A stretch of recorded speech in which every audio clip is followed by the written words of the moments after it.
through. Anyone getting my idea now, what I'm trying to say? So who is more powerful, Allah or the veil?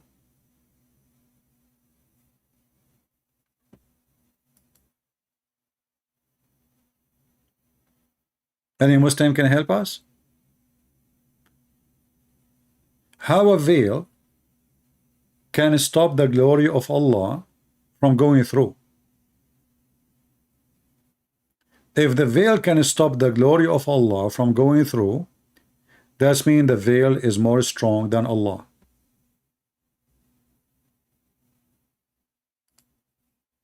Any Muslim? You see, a Muslim woman, she wear a veil because she cannot hide herself unless there is a veil.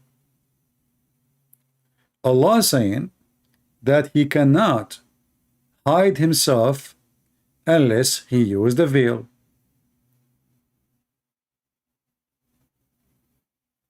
So Allah is not almighty, for he need a veil in order to hide. He need a burqa, so you will not be able to see him. So it is not part of his power to hide himself from you. It's not part of his power to not to reveal himself to you. He need to use a veil. And the verse in front of you.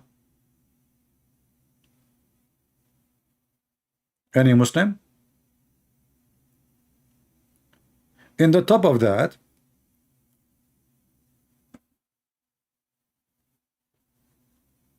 nobody can see Allah.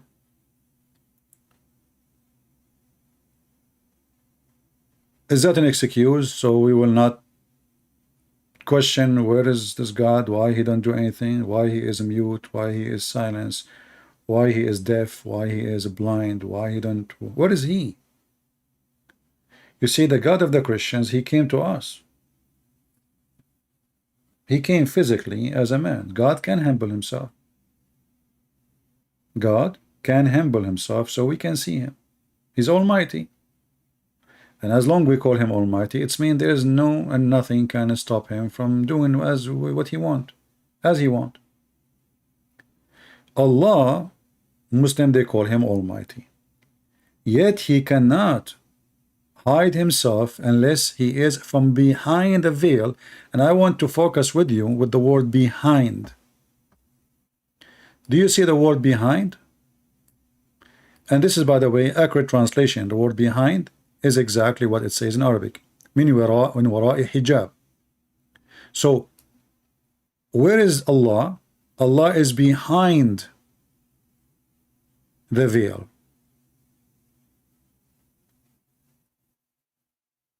It's not the veil in front of Allah. I don't know if I make it complicated for you. You see, I can say,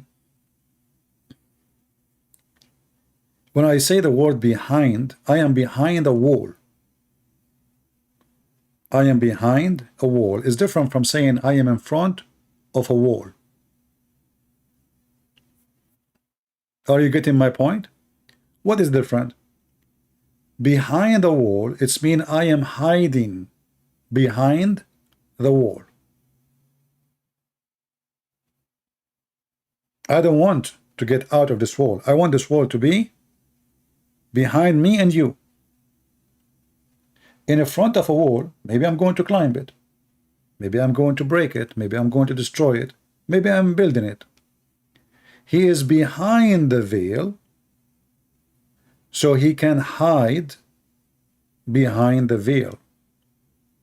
So if Allah moved away from the veil, we can see Allah. A mountain, if he see the glimpse of Allah, the mountain will be destroyed. A veil, nothing happened to it. It's a waterproof, fireproof, glory proof, all kind of power proof.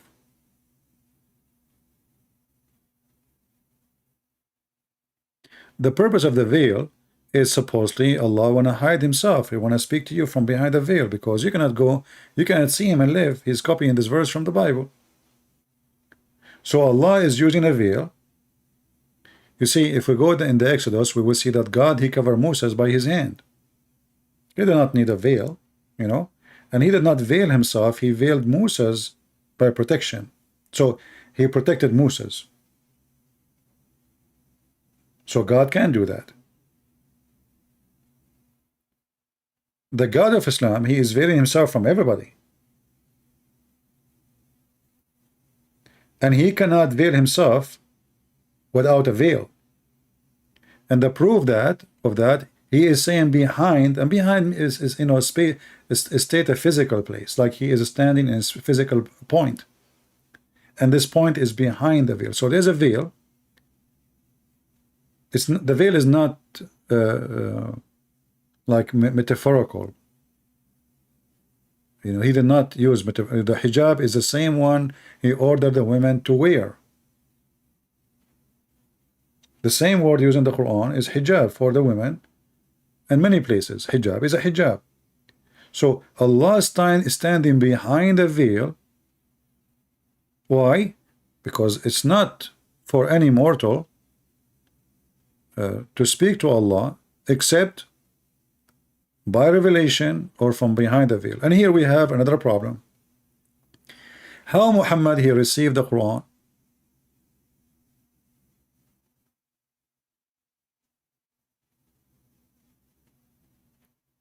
How Muhammad received the Quran? If you go in the city book of Muhammad, you will see Muhammad says that it is inspiration.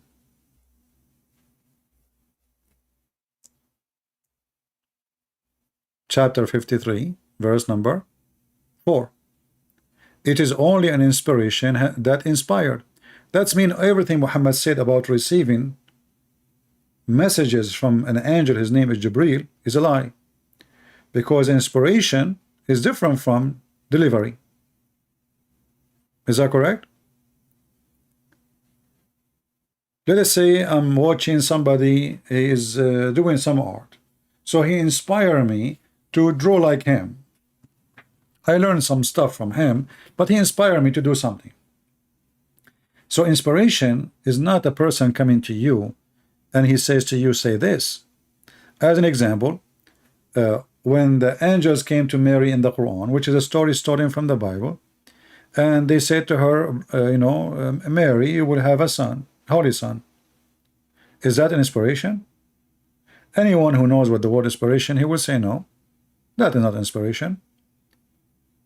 Inspiration is something can happen in your mind, in your heart, but not somebody coming to your door and speaking to you face to face. That is not inspiration.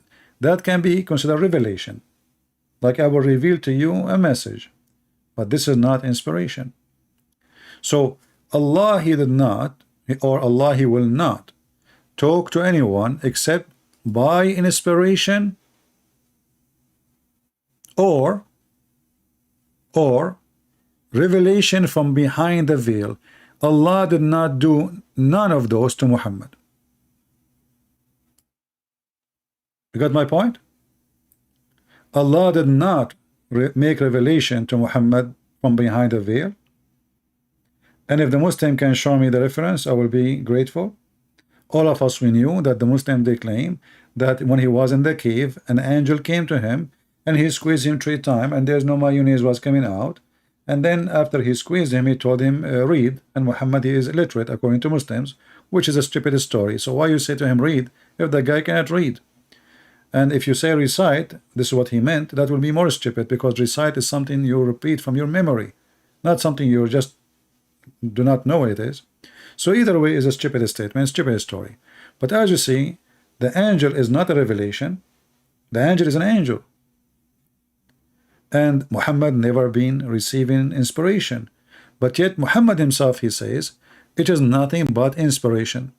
But Muhammad never received inspiration. So what we will do with this guy? So his God is almighty, yet he cannot do certain things unless it is from behind the veil. And he claimed that he is so glorious, the same as the God of Moses, the God of the Christians. This is why nobody can see him and live. No problem. But God of the Christians, he can. He can make someone see him, but not necessarily the way he is, and live.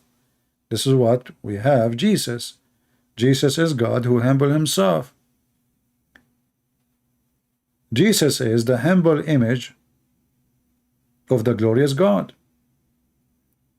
For God is almighty, he can humble himself. The God of Islam, he cannot. And even when he want to hide himself, he need to use a veil. Now, veil is something be used for females, right, in Islam, and it is an obligation for Muslim women. The Muslim, we saw the picture, says it is hijab is my right. A right is something you ask for, not something you've been forced to.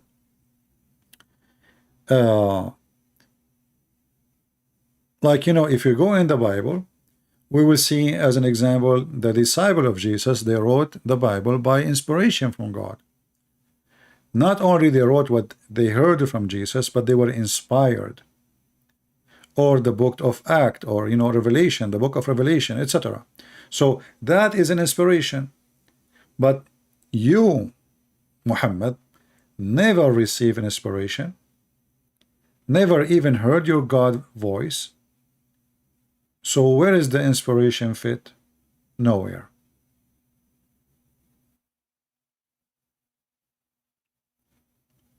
Allah as a God in Islam is a fiction God trying to copy the character of the Jewish God. After Muhammad, he lived between them, so he started trying to make a copy, counterfeit of the God of the Jews. And he tried to make Allah, which is the moon God, fit with the Jewish God, and he is trying to give him some stories from the stories of the Jewish books. But as usual, a thief.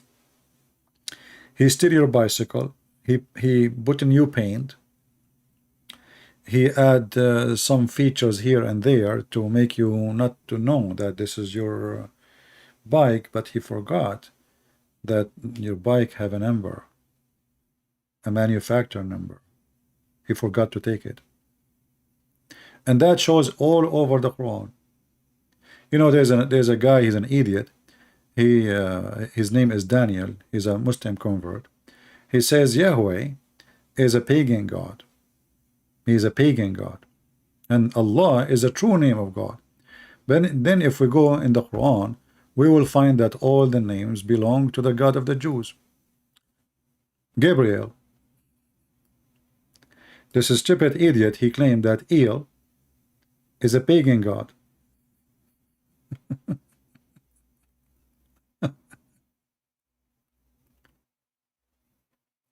He is a pagan God, but yet the angels, all of the angels of the Quran, they have El.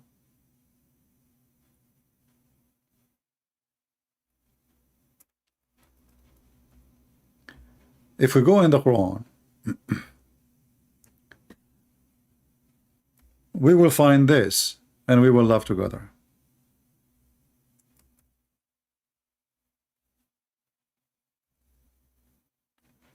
My keyboard is switching to different language. As an example, chapter 14, verse number 39, chapter 19, verse number 54, chapter 38, verse number 48, all of them speak about Ishmael.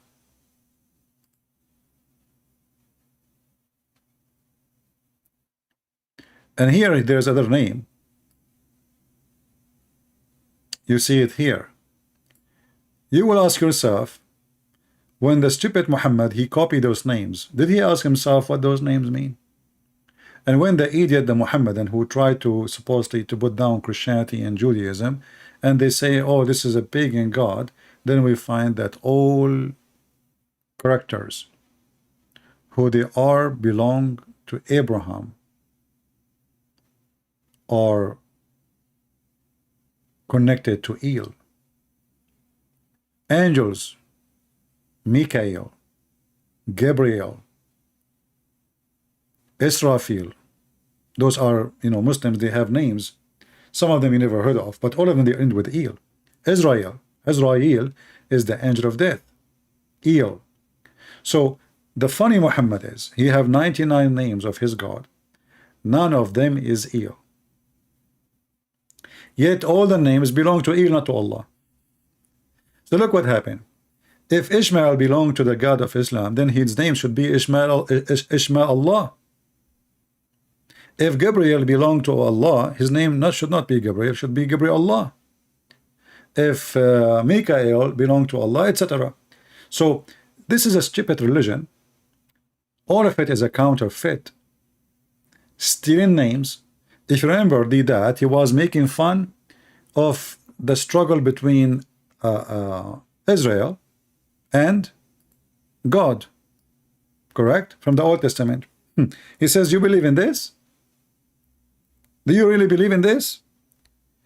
The ignorant do not know that the second his stupid book quote the name, it's mean his book agreeing with the story. Otherwise, if we ask Muslims what Israel mean, they don't know. What Ishmael mean, they do not know. Well, Israel is the one who struggled with God, or the one who wrestled with God, or like similar meaning. So, and if you check the Quran, you will not find one verse in the Quran saying to us how in the word Jacob became Israel. Nowhere in the Quran you will find that you ask Muslims who is Israel, they will say Jacob. Say where we can find that in the Quran. Where in the Quran we can find that Jacob is Israel? Nowhere.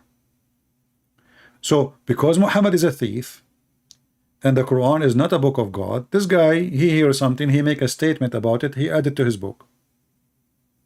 There's no story and there's no introduction, and it's a stupid because it's not his story. He do not know the story anyway. So suddenly, oh, children of Israel, but shouldn't you tell us who is Israel so we will know who are those children? Suddenly he have an angel, his name is Jibreel. If you remember when Muhammad he went to Waraq ibn Nawfal, he never heard of this Jibreel. Who is this Jibreel? He never heard of him. Actually, if you watch our introduction video each time we play, you will see this guy, the ketchup boy. He said it clearly that Muhammad did not know who is Gabriel. He did not know.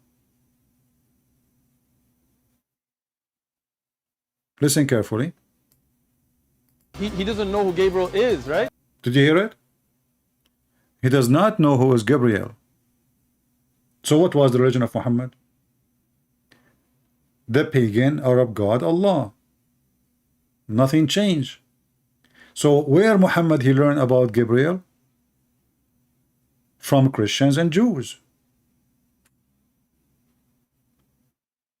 And Muhammad, when the angel, so-claimed angel, he came to him, did he say to him, even I am Gabriel? The story says no. Muhammad, he went to the cousin of the cousin of the cousin of the cousin of Khadija, which I believe is he is his true father, Waraq ibn Nawfal. And Waraq ibn Nawfal is the one who told him who is this person who he met. So imagine you are the one who met the person, and you are the last one to know who you met who. It is somebody else. He's an old person. He is the one who told Muhammad who is this person. He told him this is Gabriel. So if we go here, if you remember the story when Muhammad he tried to commit suicide many times, and that because, as the story says, because Waraqah he died, and Waraqah he died, he stopped receiving revelation. You will see this is the source of Islam coming from here. So Muhammad now is a pagan person who believes in Allah, the moon god, and now he is learning something new about new names, new stories, and he want to hijack it. He want to mix it with his cult. So here we see that a person he came to him, and you will see in the story it says that an angel came to him. But this is not Muhammad's statement. It's not Muhammad saying an angel came to me. You know, the story came according to what they heard from Aisha, Aisha, she heard from Khadija, or I believe Aisha, she was very young to hear from Khadija. She died before her. So she heard from Khadija. The story is coming, all belong to Khadija. So supposedly, Muhammad, he was in the cave. Somebody came to him and he started squeezing him.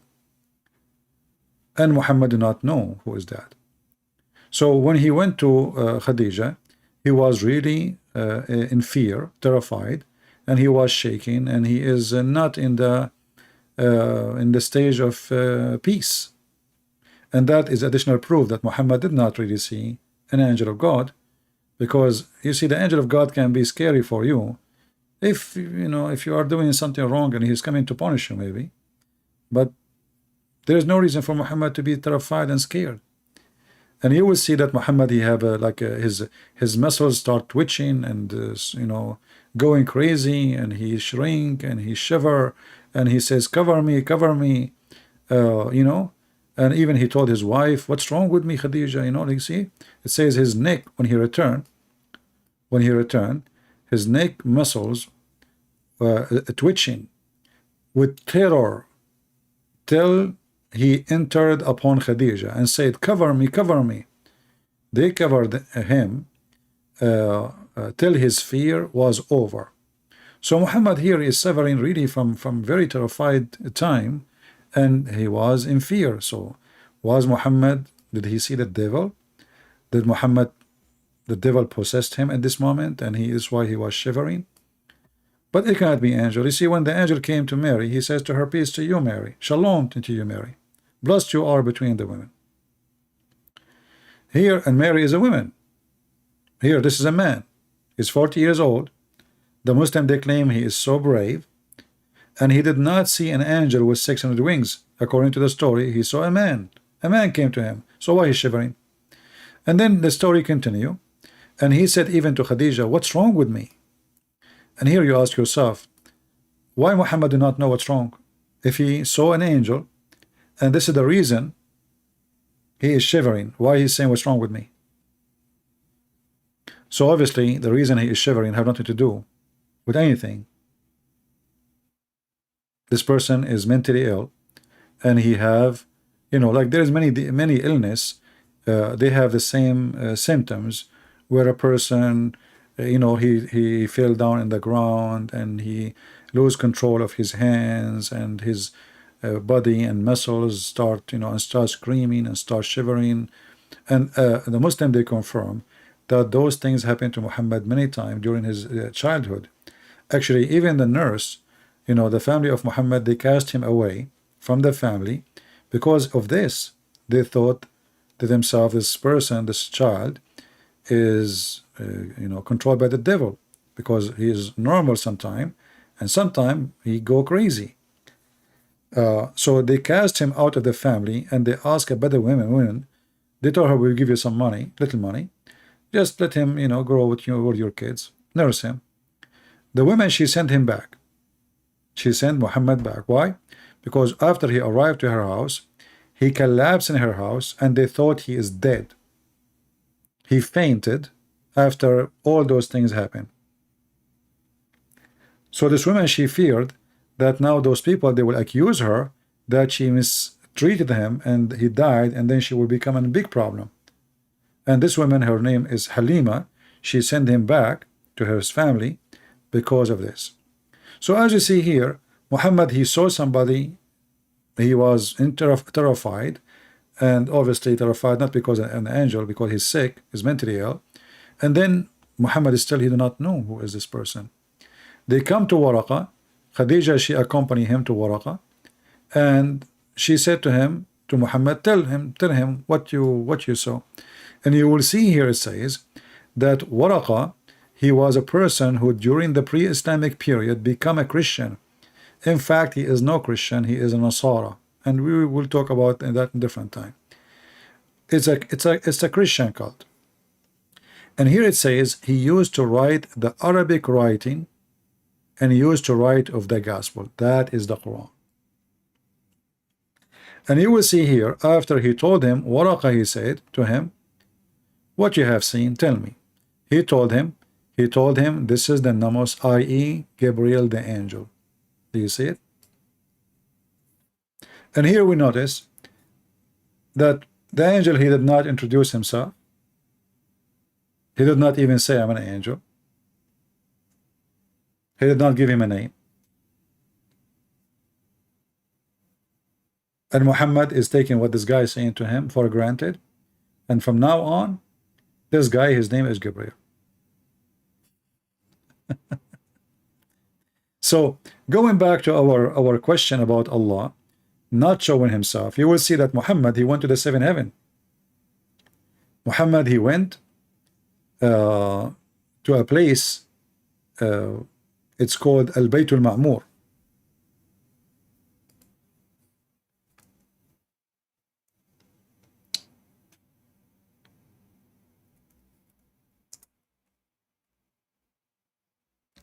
And the angel Gabriel, he accompanied Muhammad.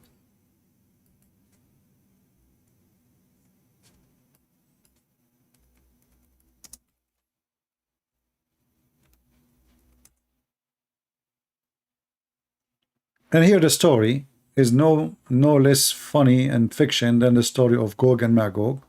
If you remember, Muhammad, he claimed that when he was laying down, two angels, they came to him, two men as usual, they are two men, and they took him, they cut off his chest, and they took all the material in his stomach, in his belly, and they took it all and they wash it with water from Zamzam, as you see in the screen. And after they wash it, they filled his body and his veins with faith and wisdom. They brought a golden tray with the golden dish, and inside the golden tray and the golden dish there is faith and wisdom.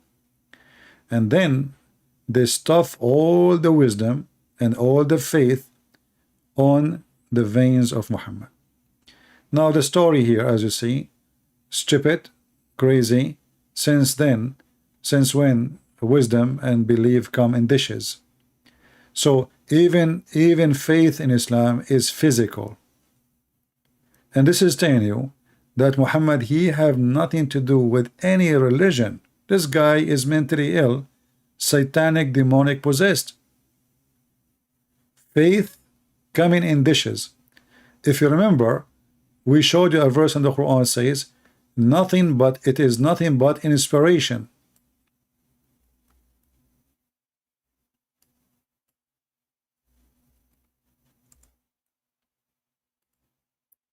Right? Nothing but inspiration. So how the inspiration become dishes?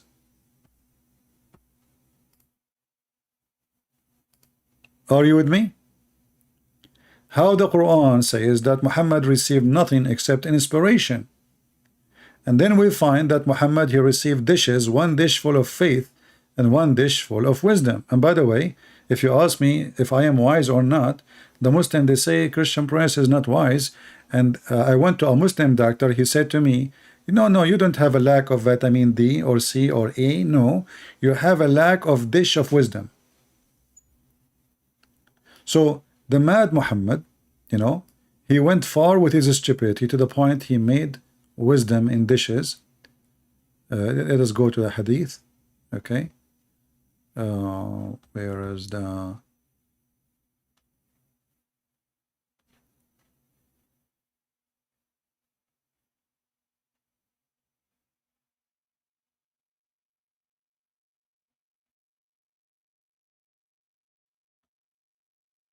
Yeah, to see the...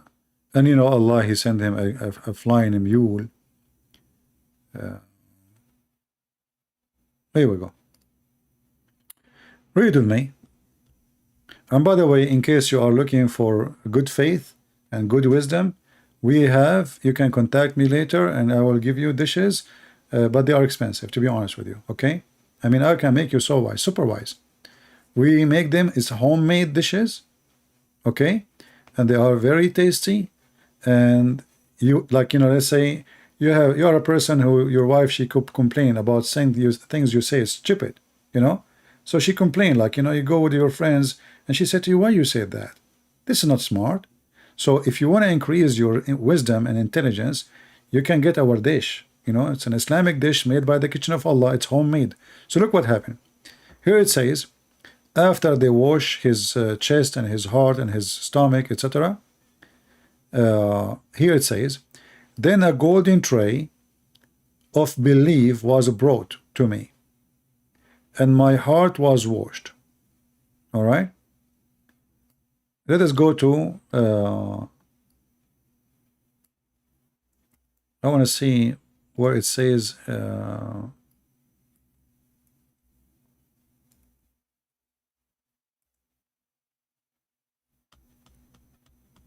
this stuff, you know, like, you know, in the Middle East, we have some food where you stuff like rice inside zucchini, and, you know, this is exactly what they did to Muhammad. They stuff his veins with faith and wisdom. Here we go. Look at this one.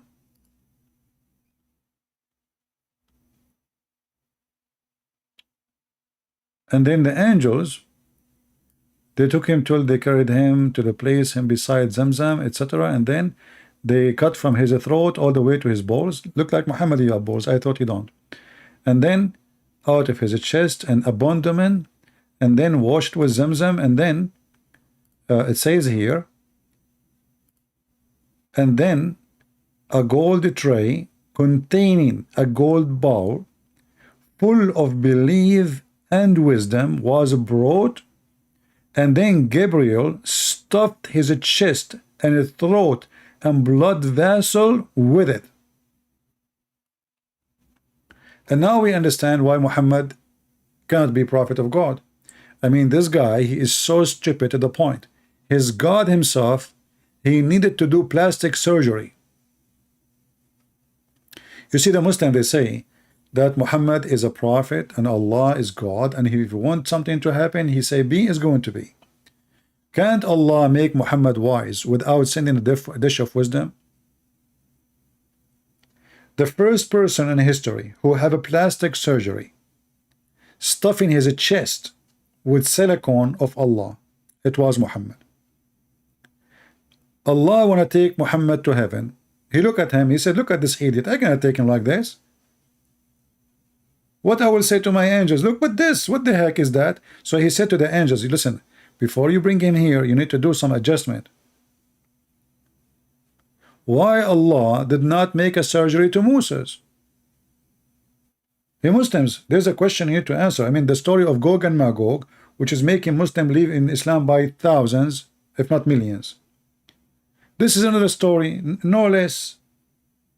Why Allah did not, okay, here we go. Allah, he took Isa to him.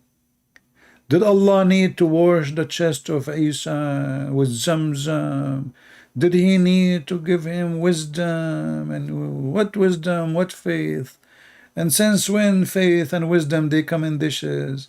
And if Muhammad, he cannot meet Allah anyway, what the point of this trip? If Allah never spoke to Muhammad anyway, so what the point of this journey?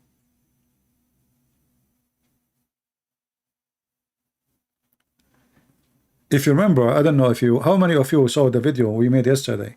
By the way, it's not listed in YouTube, but you can see it if you go to Patreon. You can click at the link there and you can view it and you can download it. It's hilarious, funny, because we have our friend Yasser Qadi, peace be upon him. The hole in the narrative, he is giving another hole to the Quran and to Muhammad. You better watch it if you did not see it yet. You know, it's really inspiring. And he explained how many Muslims are leaving Islam because of stupid stories like this in the Quran. So we had finished the issue of Dajjal, and now we move on to the next of the major signs, and that is the issue of Ya'juj and Ma'juj.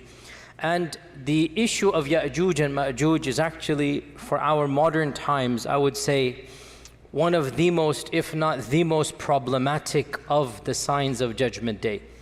And it has caused many of our youth to question, to doubt. I myself have met people that have actually left Islam because of these types of tales. This kind of tales are priceless. You see, the Muslims are facing the truth. You know, they keep denying. It's like Allah hiding behind the veil. So Allah, the Muslim, Muhammad, he put his God behind the veil. And he said, now they cannot question who is Allah, where is Allah, because he's behind the veil. But as you see, this veil is not working. And the stupidity of Muhammad is beyond the veil issue. This guy, he come with the stories. It's not only laughable, it is just the most stupid ever.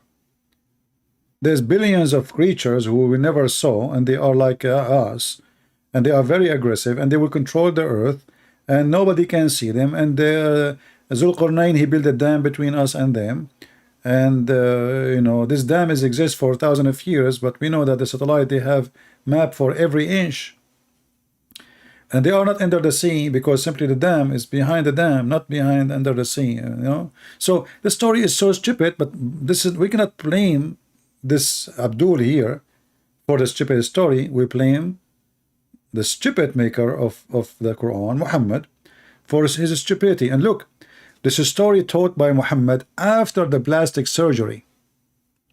I don't know if you understand what I'm saying. You see, this is Muhammad after he received a dish of wisdom. So how stupid Muhammad was before the surgery? Do you understand? Let us say you met a guy, and you know, before he come to, let's say you are a female, and you are going to marry a guy, and this guy, he decided to be so smart, so you will love him more. And then he made a surgery, and the angels themselves, they did the surgery. Jibril himself, I mean, this is the best doctor, man. Go to any hospital, ask for Jibril, Dr. Jibril. He's the best always, you know. Actually, most of them, they are even the director of the hospital. I'm telling you, you know.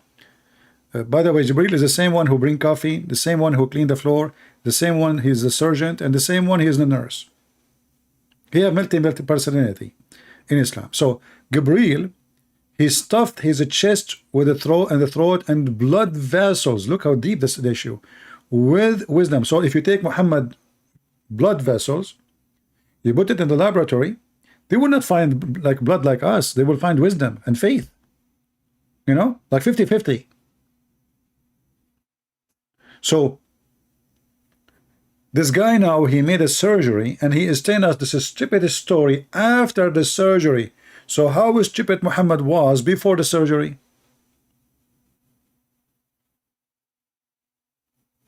Are you getting my point? That he have a God who is hiding behind a veil, and nobody can see him because there is a veil. That means the veil of which is between us and Allah is more strong than Allah, because Allah's glory can be hidden by a veil.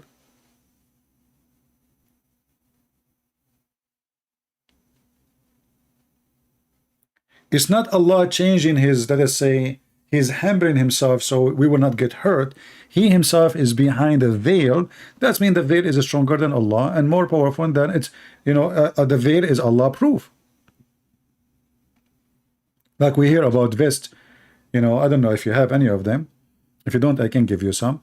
You know, but not all of them, they are good, by the way. Some of them, they are like cheap and they are good, but don't try them. Don't try this at home. Anyway, so you shoot at the vest, and then the bullet will go through if the vest is cheap, you know, is bad quality. So you lost your life. Allah, he is hiding himself behind a veil, and this veil is bulletproof, is glory of Allah proof. Allah glory cannot go through. The veil is more strong than Allah. And if we ask ourselves, how Allah he can create a veil? Is the veil created by Allah? The automatic answer will be from the Muslim, yes. Everything is created by Allah. Now, not to forget to mention, the Quran says no. The Quran says that Allah is the best of the creators. Remember? Allah is the best of the creators. So how Allah? I know what's wrong with this website. It's not working. So Allah is the best of the creators. But we will go with the Muslims. If Allah is the only creator, and he is the creator for everything, so who is the one who created the veil? The Muslim, they will say, Allah. Wonderful. Allah created a veil. Can stop his glory? from going through, and it can hide him behind the veil as if Allah is visible. Do you know what I mean? You see, why does God he need the veil if he is not visible anyway? I mean, who is the stupid here? You see, a woman, Muslim woman, she hide herself behind a veil because Muhammad he made her a private part. She is just a walking vagina. But Allah is not visible anyway. So why he need a veil?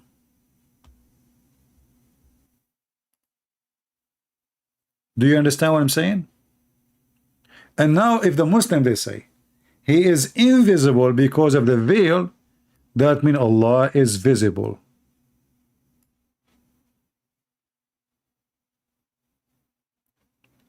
Is that correct?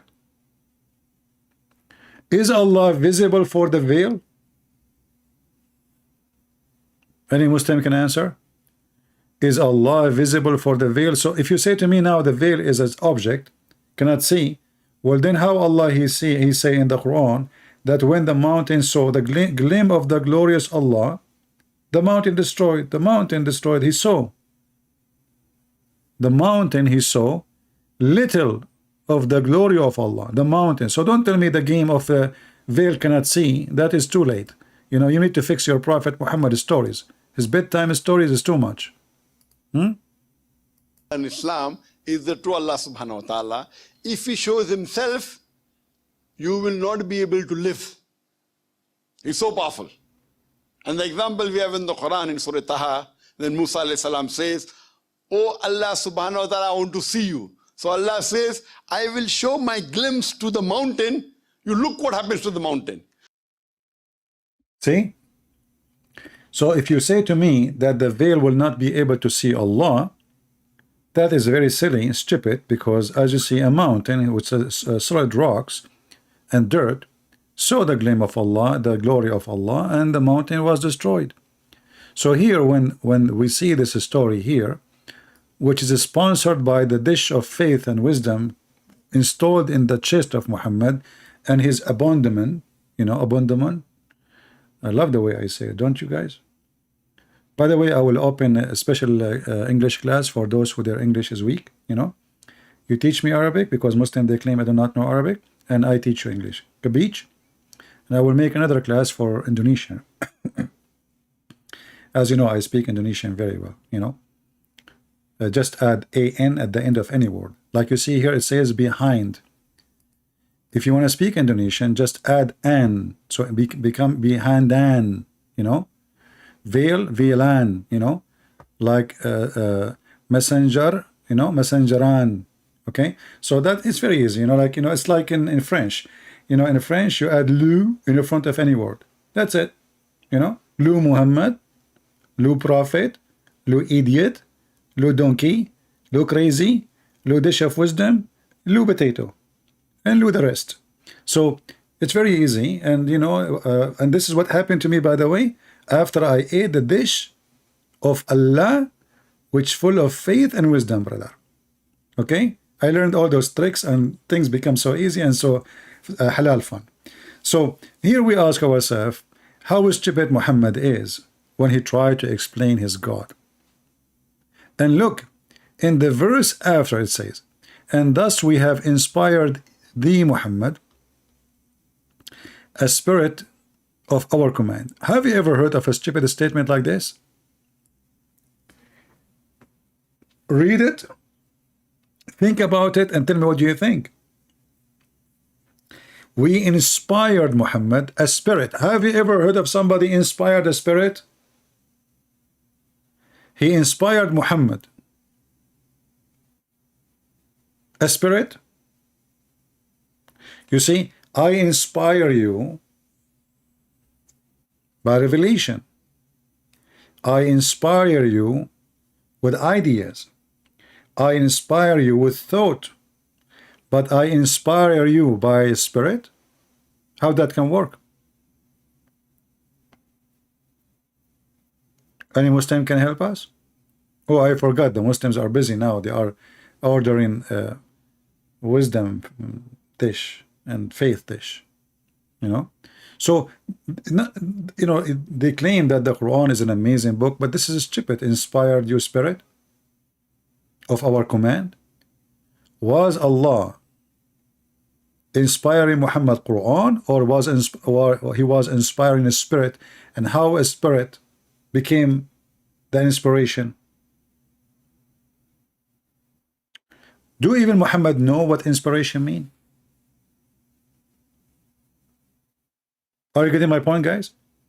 Obviously Muhammad do not know what inspiration mean.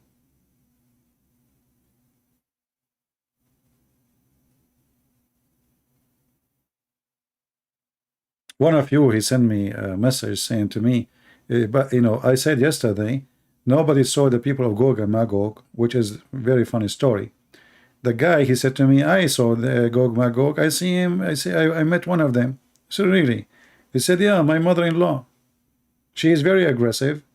She's bloody aggressive, and she is and not from this earth, you know. I said, well, you got a point there. So we cannot find the Gog and Magog, but we can come. How we can receive an inspiration, which is a spirit?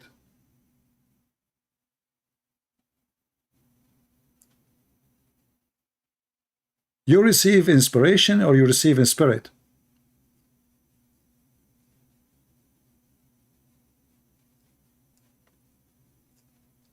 Yeah, the guy, he got me busted. Actually, he got a point there, you know. And he said, you said Gog and Magog, nobody saw them.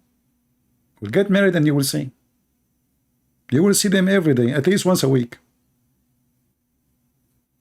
I said, okay, well, you got a point, you know. Do we have any Muslim here?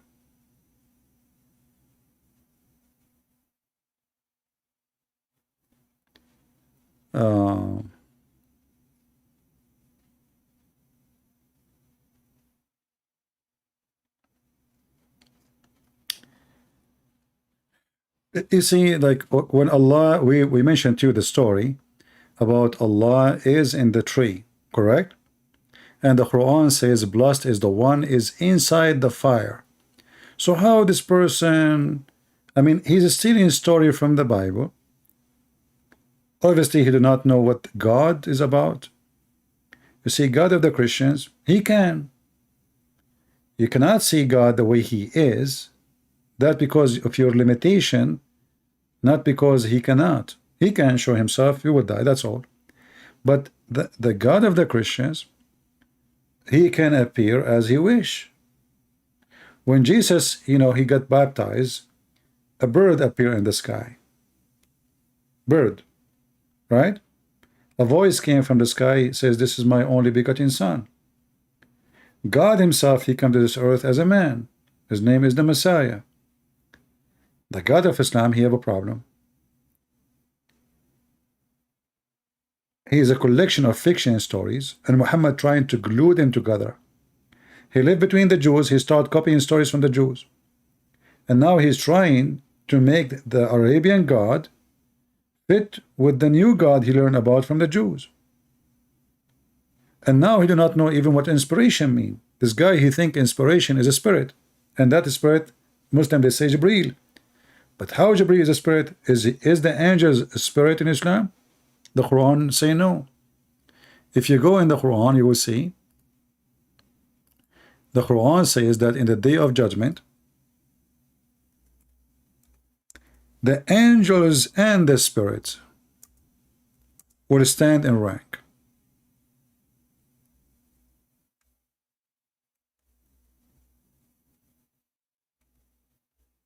So if the spirit is an angel, this verse is wrong. And look what the Muslim they do. They add things is not in the Quran as usual. Did you see it? Look, it says the day that the Ruh is a spirit. Between two brackets, Jibreel. Why you are adding Jibreel? The verse does not say Jibreel. You change the translator. This is Hilali and Khan. Look, we just changed the translator. There's no Jibreel. the day in which the spirit and the angels. So if Jibreel is the spirit, then this verse is wrong. Is that correct? If the angels are a spirit, then there is no need to say the spirit and the angels, because the spirit is an angel.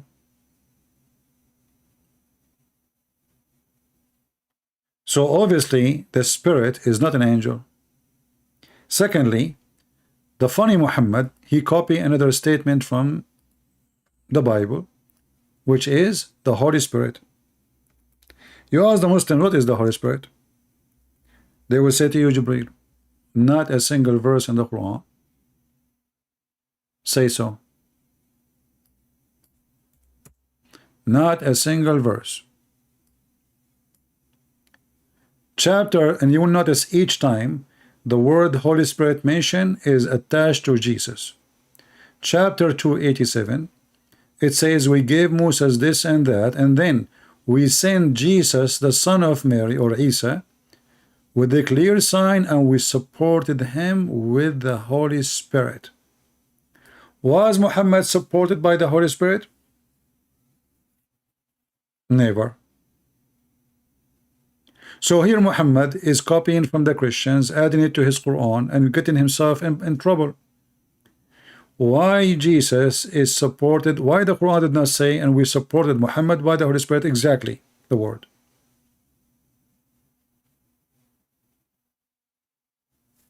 If we go to different verse, the Muslim, they will say to you, no, it says there, but it doesn't say exactly the same. It says in chapter 16, verse number 102, that Allah, he sent it down by the Spirit, or the Holy Spirit. He sent down what? The Quran. But this is our problem. If Muhammad received an inspiration,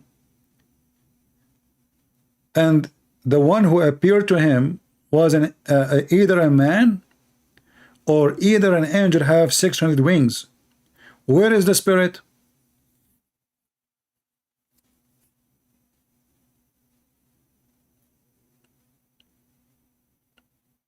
Guys, do you understand me? Where is the Spirit?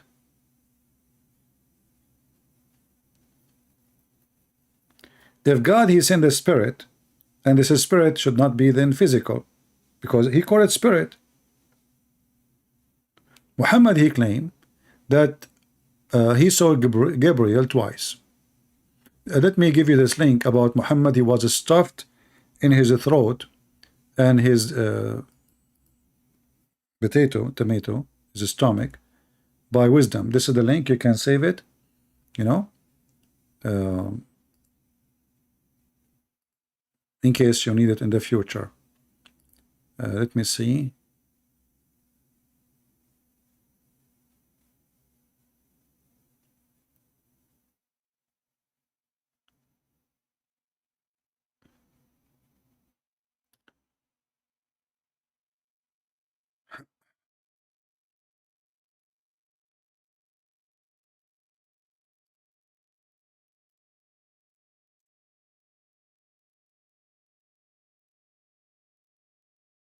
Okay.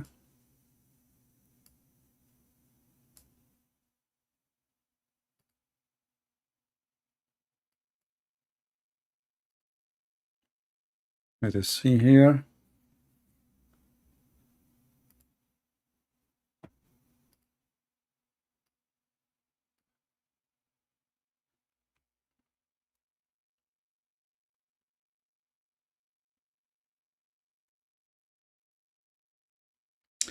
There's a point here I want to mention. If you remember, in chapter 4, verse 171, it says that when Allah, he sent, he speak about Isa, supposedly the Messiah. In chapter 4, verse 171, he said that Isa is a spirit from him. Let me open the verse. And here you will see how confused, how stupid Muhammad is. The angel, according to the Muslims and according to Muhammad, is a spirit. No problem. But Muhammad, not a single single time in the Quran, it says that this angel, Jibreel, is a spirit. The Muslim, they try to make a conclusion out of many verses, and then he says, you see, it says the one who sent the Quran down is a spirit. But why Allah saying a spirit if it's an angel? Why he don't say an angel? Why didn't say Jibreel? Then he continue here in chapter 4 verse 171 says that the Messiah is the word of God and he is a spirit proceeding from him. Muslims, is the Messiah a spirit or he is a man?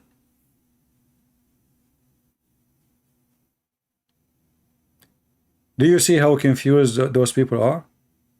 You see, a spirit is different from soul. Soul is let us say, you know, when the Quran speaks about spirit, we see that the Quran says the Holy Spirit, but there's nothing called the Holy Soul.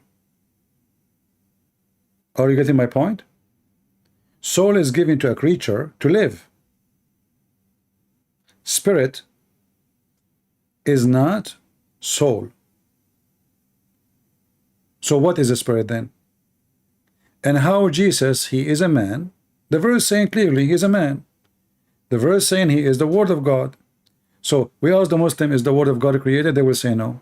So Jesus is the word of God. He's not created. And he was in heaven before he came down to earth. And the top of that, he is a spirit. Well, he is a man or he is a spirit now?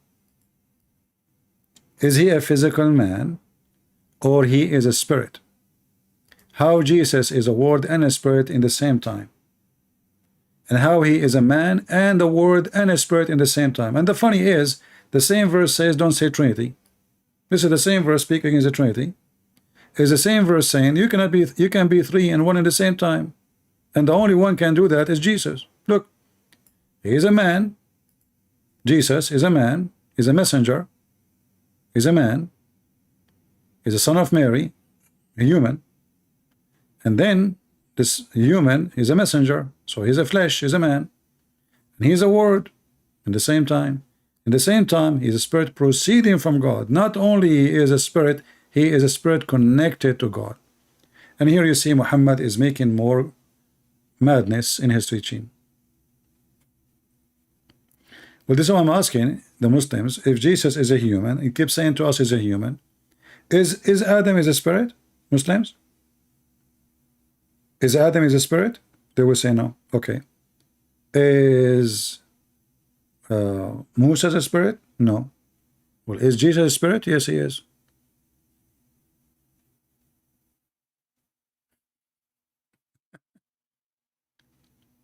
So how Jesus is a spirit yet he is a man? And you see again Muhammad, he is confused. He's trying to steal something from the Christians. In the same time he's trying to refute the Christians. He hijacked the names, he hijacked the title, and now he is trying to fight Christianity by saying stupid things. But in the same statement he just admitted that Jesus is everything. He is the word, and this is exactly what the chapter the book of John chapter 1 verse number 1 says. In the beginning it was the word, and this word which was with God sent down, and this is what the Quran is saying here, and he is his word. He is not a word, he is his word. He is. And the Bible says, and the word was God. And then in verse number 14 it says, and the word become what? A flesh. So the dummy Muhammad, he learned that Christ is a word of God. He is supported by the Holy Spirit.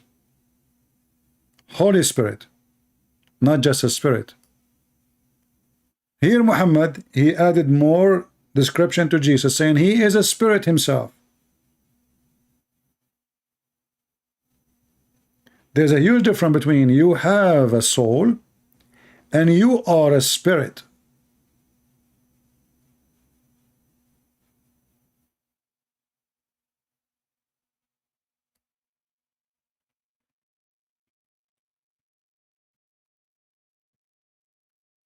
Do we have any Muslim have any comment? Gabriel, he was seen by Muhammad as a person who have 600 wings, once or twice.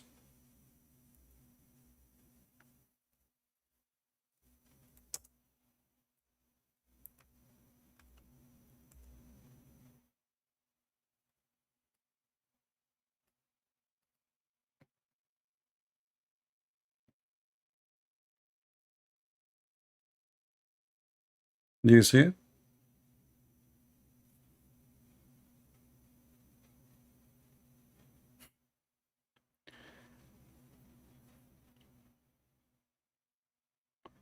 Do we have any Muslim to answer any of what we just said today? So as you see, everything in this religion is stupid. This God is glorious. You cannot see him. Why? Because he is behind the veil. That means the veil is stronger than Allah. Who is the one who made the veil? Allah. But how something is made by Allah is stronger than Allah?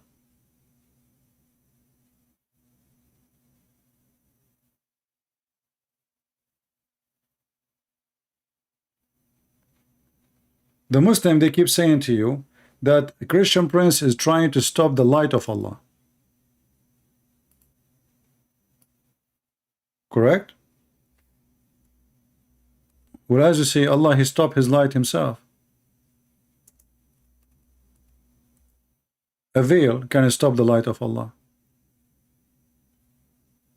This is a verse they keep reciting in order to run away from any debate. They desire to put out the light of Allah with their mouths, and Allah will not consist save to perfect his light. But as you see, Allah himself, he put a veil and his light is not coming.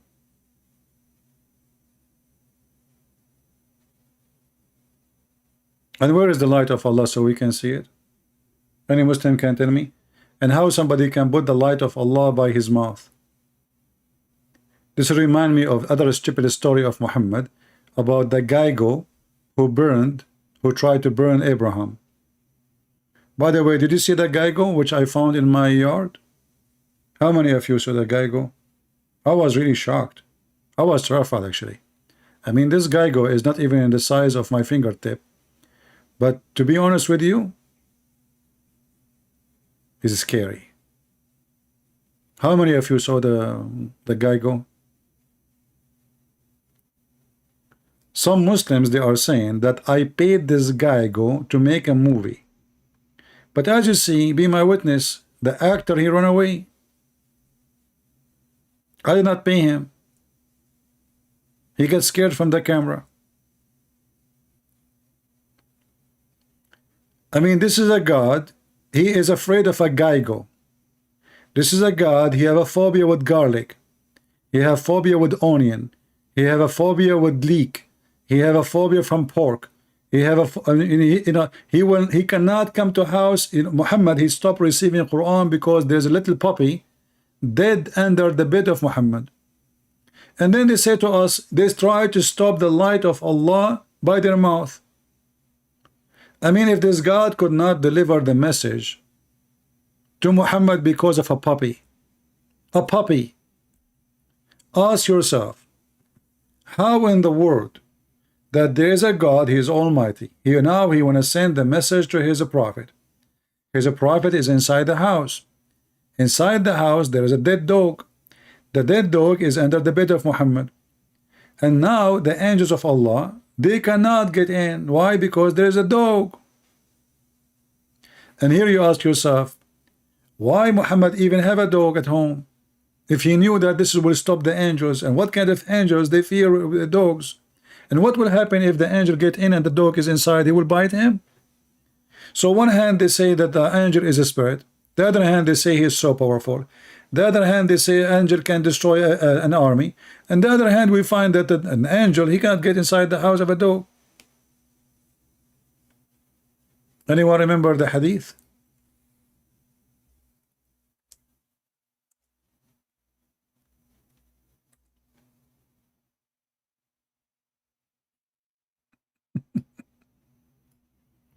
Muhammad trying to make excuse why he is not receiving Quran. What is the excuse? A dog, a puppy. It's not even a dog, it's a puppy. It's little puppy. Gabriel made a promise with the messenger of Allah to come to him in a certain hour. Hey Muhammad, tomorrow we have a date, okay? Tomorrow 6 o'clock I will be at home.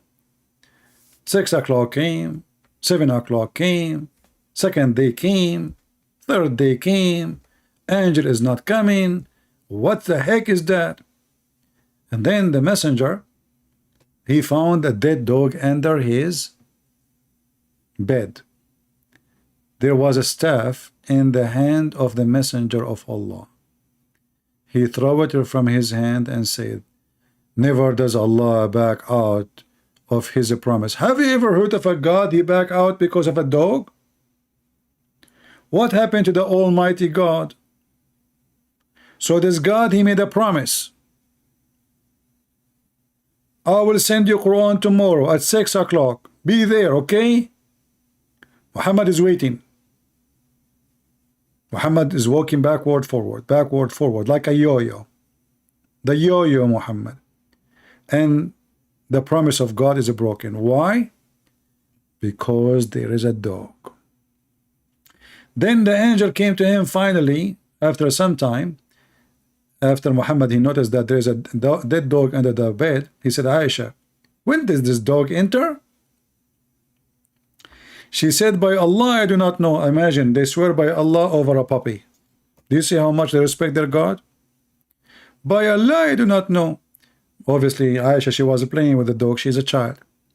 Then he commanded that it should be turned out. Actually, the dog is dead.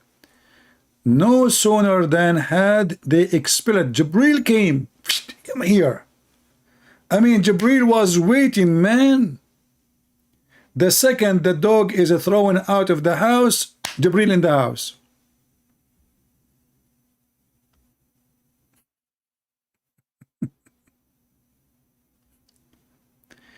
And Muhammad, Jibril told Muhammad, angels cannot enter a house, have images, or dogs, or a person who did masturbate. Or sex, he have sex but he did not wash.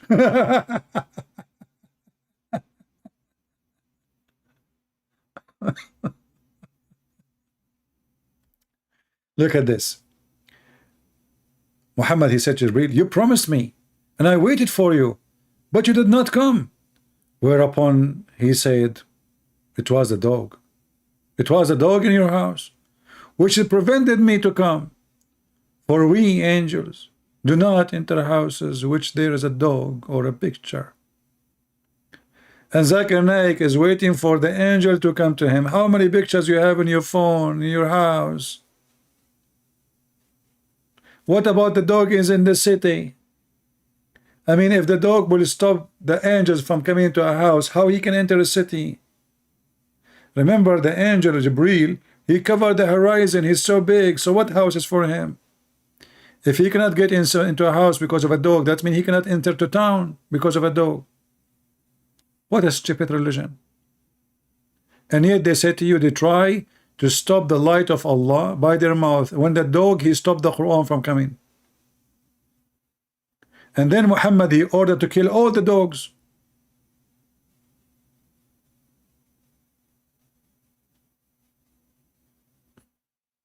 Look at this madness, look.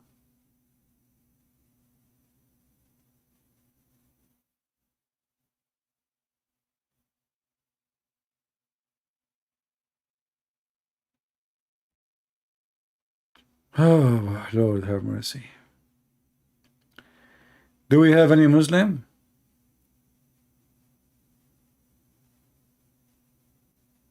You know what? I got an idea. This guy, he told me about his mother-in-law.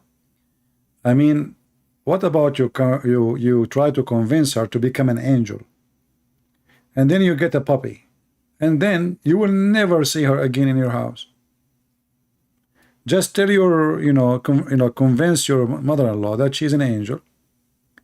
After she is convinced that she's an angel, give her a name, give her Jibril, Tabril, whatever name you want, and then get a dog, a puppy, and now your mother-in-law, she can't enter the house. Problem is solved. A dog, he stopped an angel of God.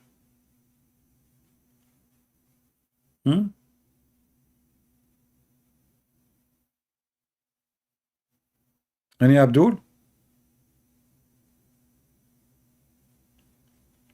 Yeah, hit the like bomb. If you hit the like bomb, if you don't hit the like bomb, Allah will hit you with the dog.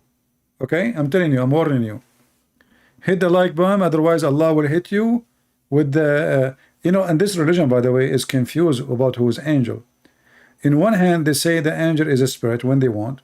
In one hand, they say that the angel is thunder. Do you know that in the thunder is an angel? Chapter 13, verse number 13 says that Mr. Rad, which is a thunder, is an angel. Look, read with me. This is the chapter of thunder. I mean, you enter National Geography when you go to the Quran. Thunder, spider, cave, chair, elephant, you name it, cow, whatever. It's a zoo. So now, Mr. Thunder, Rad, you go here, chapter, verse number 13. Now, we can say that everything, you glorify God. No problem. I have no problem with it. But this is not how the Muslims, they understand it. The Muslims, they understand this, that thunder is a real angel. His name is Rad, which is a thunder in Arabic. And he have 70,000 angels in the right side of his hand. Another 70 in his left hand. So they asked the Prophet, and what about his fire belt? What is the thunder? He said an angel. And they said to him, what is that sound we hear? He said, when he moved his hand to the right side, 70,000 angels, they scream, praising Allah. When he moved his left hand, another 70,000, they scream, praising Allah. And they said to him, so what about the fire we see? He said, this is a fire built. He beat the cloud with it. I mean, this is convincing, by the way. Ask yourself how the cloud is coming from place to place. Obviously, he is beating the cloud with the belt, and he moved it from place to place. I mean, it's makes sense. That's not a poo-poo. It's true. Me, myself, I used to work as an angel for like part-time. I was looking for a job. And then I said, Allah, can you give me a job or something, He said, what kind of job you like? I said, something is easy to do, and you do not need to be smart or intelligent. He said, that perfect, angel. I said, but angels, they are smart. He said, no, I'm talking about Muslim angels. I said, oh, okay. You get a point there. All right. Very easy. He does not need to think. He's a delivery boy. So look at this. Here. Oh, look in here. They took it off. I mean, it's not there, really. We have to go to different. Where is the angels? Where is the 70,000? What the heck is that? What? And look, by the way, nobody knows what the female carry, if it's a male or female, except Allah. And now we can get a picture of the baby gender in 5 minutes, if not 2 minutes. So look at this here. Let's go to this one. This is the official government website of the Kingdom of Jordan. It's a kingdom. I mean, this guy, he think really is a king. Thanks to America and to Israel, who paid his salary. So anyway, here it says, the thunder, Hemeth, am I saying it correctly? Hemeth? He prays by his command. It's an angel. It's also said, it is the voice of the sky. And so do the angels. And also the angel Hemeth praising him. And for a we him, the angels are we toward Allah. Let's see different.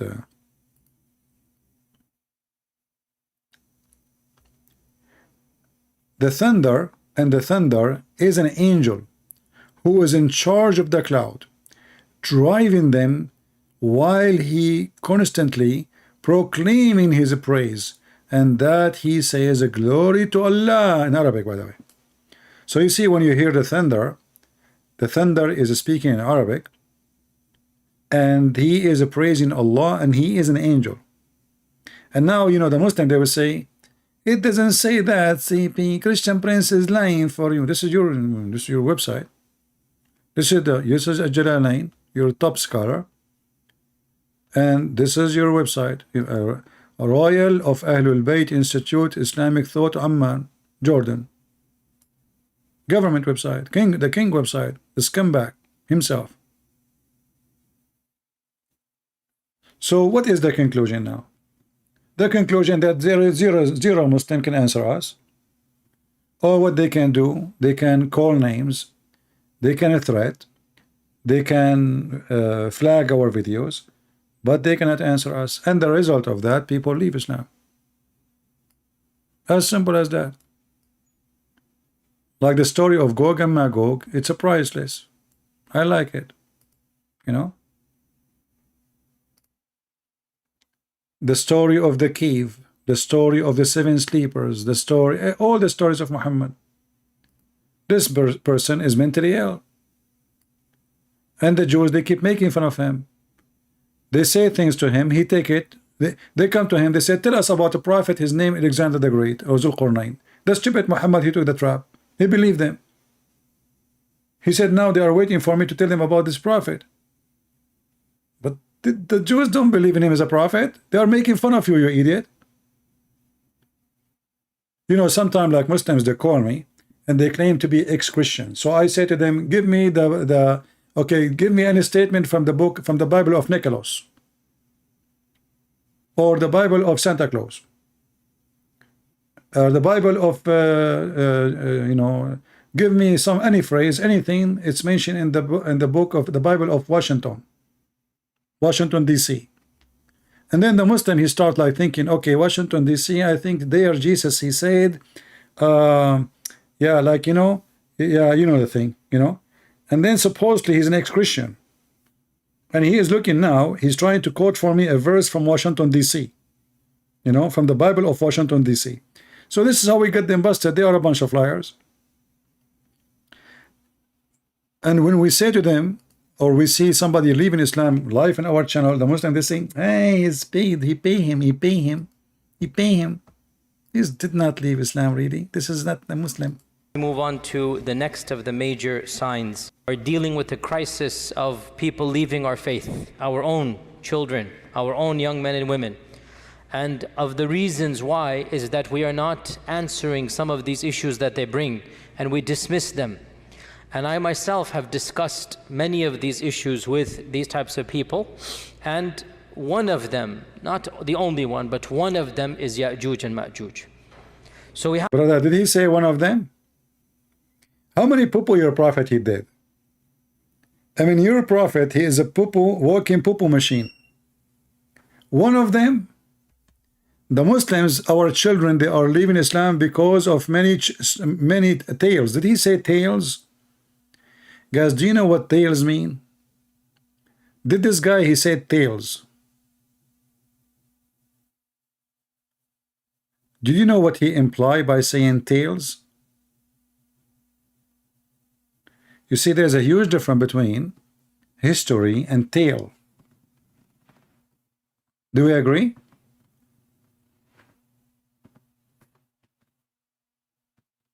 Look, we have Abraham Musa saying, do the disbeliever not understand that God who created the heaven and the earth and do not tire is in doing it? I mean, this is an average Muslim answer for nothing. First of all, Mr. Abraham Musa, I mean, do you want to add why you don't add the 124,000 prophet to your list to make it your name? As long you are saying to us, why the disbeliever don't understand the creator of the heaven? Well, what is the proof that your God can create anything? As you see, your God could not deliver Quran just because there's a puppy in the house of Muhammad.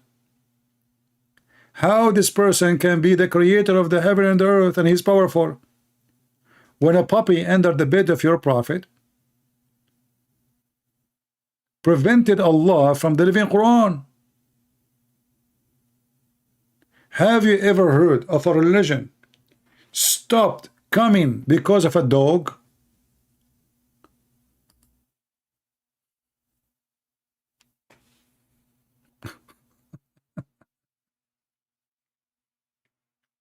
I mean, is that normal? How powerful your God is. You see, Jesus, he cast demon. The second they see him, they go, like they are terrified. He cast them away.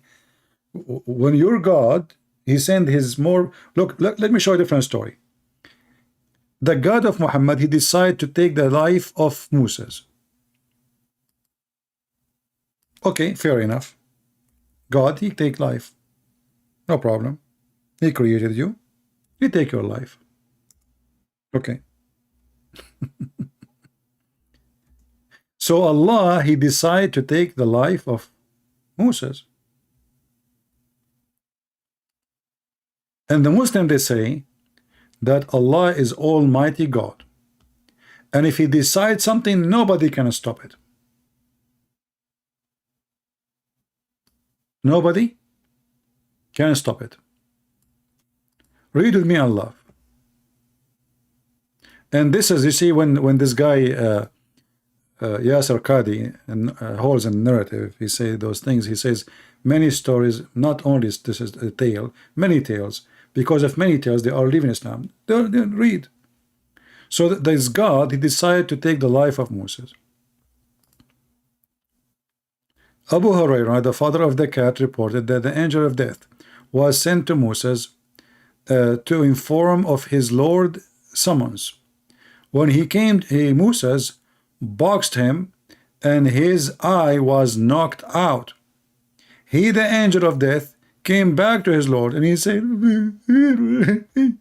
you sent me to a servant who did not want to die. Allah restored his eye. This is a story of Muhammad. How the Muslim, they say that your God Allah, if he wants something to happen, he say be. How they say that it is destiny written before you are created, how long you will live. And how he sent the angel of death to take the life of Moses, and then the angel of death was beaten by a Jewish guy who did not have a black belt. Do you have a proof, first of all, that Moses, let us be serious here. Do you have any proof that Moses, he played karate? Guys, do you think that Moses was a Chinese? I'm suspecting he's Chinese. I mean, look, Moshe, so, Bruce Lee, like very close. Moshe, Bruce Lee, Lee. I think his real name was like Moshe Lee. I mean, the angel of death is coming to you, and he have an order from the powerful, the Almighty God. And then we have a prophet who is obedient to God. And then what the prophet who is obedient to God, he do?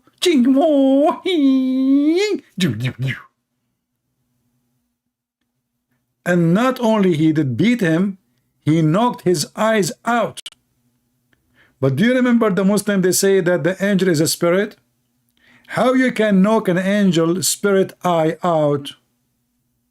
He's an angel or he's a spirit? Yeah, like his name, I think that the Jews, they corrupted the Torah, brother, and they changed his name, his real name. He's a Chinese, he's Chinese. Mussolini, something like this, But it's not Moshe as the Jewish, they say. They changed the name for sure, because he is very good in karate, He did not even beat him. I mean, this guy, and the angel, they could not even fight back. You can imagine, I wish I was there, Actually, I was there, but I was busy.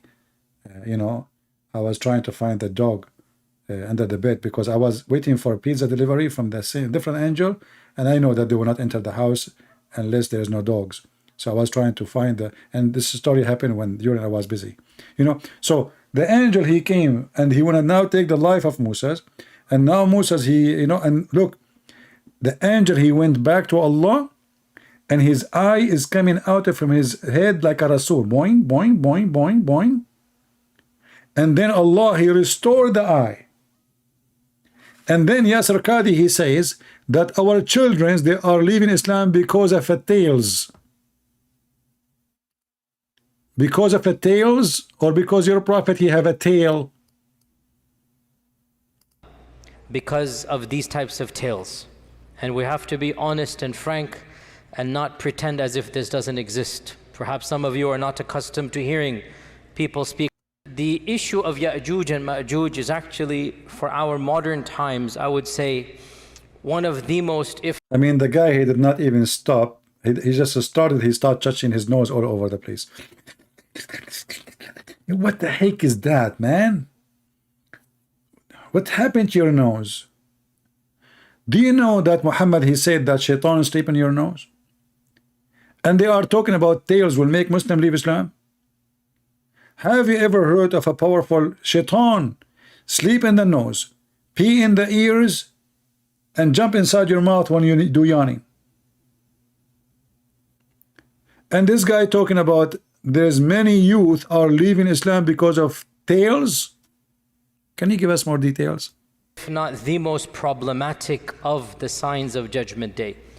And it has caused many of our youth to question, to doubt. I myself have met people that have actually left Islam. Actually, I think this is you. This guy, he was speaking about himself when he looked at the mirror. Because later in the video, he agreed that he don't believe in those stories. He don't believe in Gog and Magog no more. He don't believe that they are coming from the earth. He don't believe that they are behind the dam. He don't believe the Quran saying that. This guy became an apostate. By the way, I just to let you know, we Middle Eastern, we are very aggressive. Look at what happened. Look what my cousin Moshe, he did. You know what will happen to you if you meet me. I'm just letting you know, in case you are thinking about it. Okay? I mean, my cousin Moshe, peace be upon him, when the angel came to him, he did not show mercy. I mean, he just, and maybe I don't have skills like Moshe, but I assure you, I have, like, let us say, different level of training. I learned some training from my cousin Al-Qazafi. I have some training from my other cousin Saddam Hussein, peace be upon him. I have all of them. They are very peaceful people, by the way, very friendly, peaceful people, very wonderful people. And by the way, Middle East is heaven, not like those American and Europe and crazy stuff. Kuffar, najis, dirty, disgusting. Go to our land, brother. It's very beautiful, very beautiful.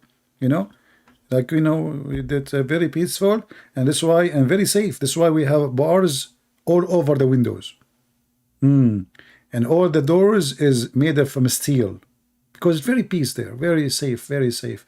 And women, she cannot walk on the street because it's safe, brother. Very, very safe, she's secure. Yeah, she need a guardian, not because it's not safe. No. Not because people, they will kidnap her. No. But, she need a guardian because she feel like she need a bodyguard because she's important. Women are important in the Middle East. They are guarded, brother. So Muslims, this is a story. This is a prophet of God. And what the point of this story? And now, and look what God, he said to him. He said to the angel, okay, go back. I mean, if I am the angel, I will not go back. I mean, the guy, he just took my eye off. So he told him, go back and tell him to place his hand in the top of a ox or a cow. And whatever hair his hand cover, he will live. You know what make me upset? Why Allah did not say, put your hand over a hair of a cat, and whatever your hand cover, you live, which means each hair is 1 year. Man, that would be good. What I would do? I will shave all the hair of the cat and put it in my hand. How Allah knows? He do not know. I mean, look at this silly, put your hand over a cow. So you can change The day you will die because you did beat an angel of God, disobeying God, showing disrespect. Imagine, guys, this is story telling us that God, he sent an angel, and then there's a guy, he beat the messenger of God. How in the world this person is a prophet of God and he's obedient to God? Imagine Allah, he sent Jibreel to Muhammad. Muhammad, he beat Jibreel. I mean, what different? There's no different.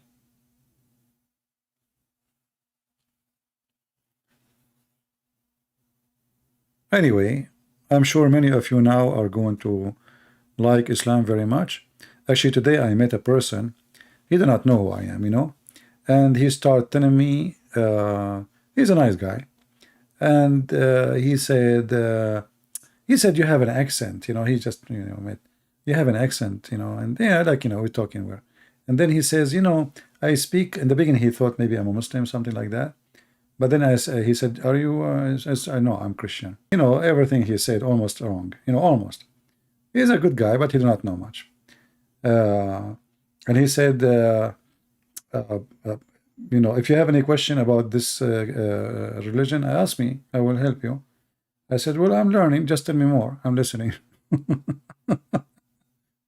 And then he said to me, you know, Islam is an Abrahamic, but they are wrong, you know, they are not really, it's a cult, but they are Abrahamic.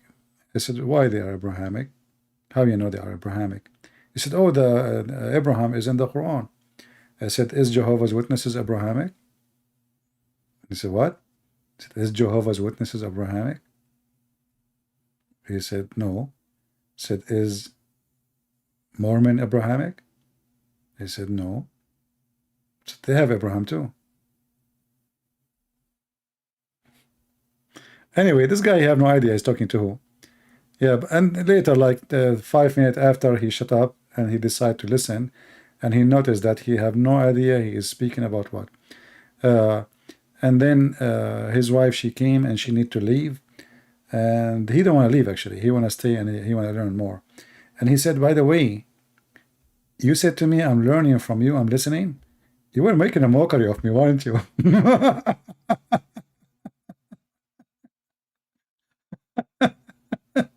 Like when he's leaving, he said, by the way, did you say like to me when I was talking to you in the beginning, I'm listening, I'm learning? Yeah, continue. Yeah, I'm learning, you know? So you were making mockery of me all this time. And, you know, I was, you know, I said, no, but I'm trying to understand what do you know? So I can correct you. I'm not making a mockery. I'm just trying to see what you know. You said you know a lot. So what I will say to you without knowing what you know, I will say you do not know anything. So I have to listen to you. And I did not lie to you. I'm saying I'm learning about you, you know, I'm learning about what you know.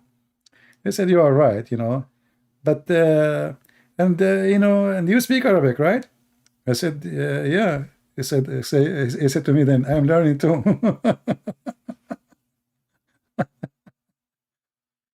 Yeah, he was teaching me. Are you the same man on spread become gods? Your name Faisal Ashar? Are you the one whose spread become God?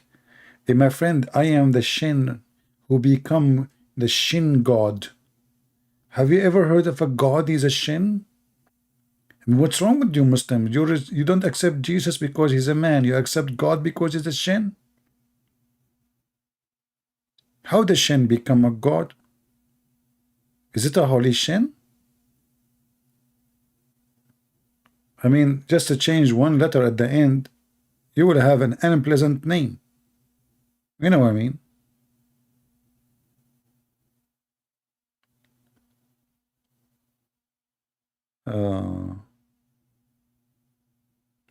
Yeah, I mean, this religion is very funny, it's very silly. In one hand, they say to you, God cannot be inside his creation, and then he is inside his shin. And then he come down to the earth. And then he come down inside the heaven. And then he go down to the lowest heaven. And then he go inside the tree. And then he go inside the fire. And then all of this, Allah don't enter inside his creation.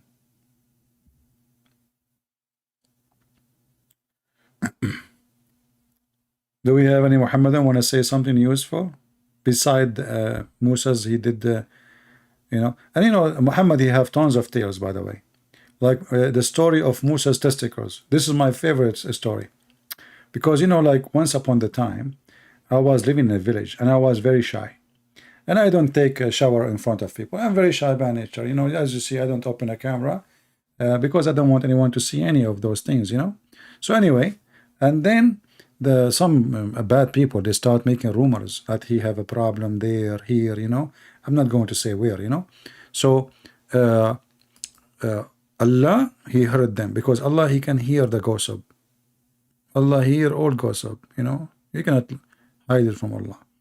So Allah heard the gossip, and then Allah wanted to prove to them that my testicles are wonderful. So what Allah he did, very tricky, man. Allah is very tricky, man. I don't know what to do with him. And now I cannot even take a shower since then. So I went to take a shower in a private secluded area. I took my clothes off and I put it in a rock in the front of the beach in the Himalaya River, you know, next to Venezuela.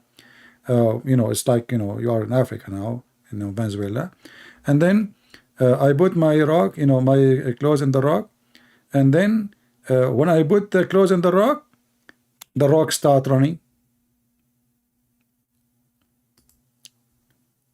And Allah, he exposed the private part, my private part. Look at this.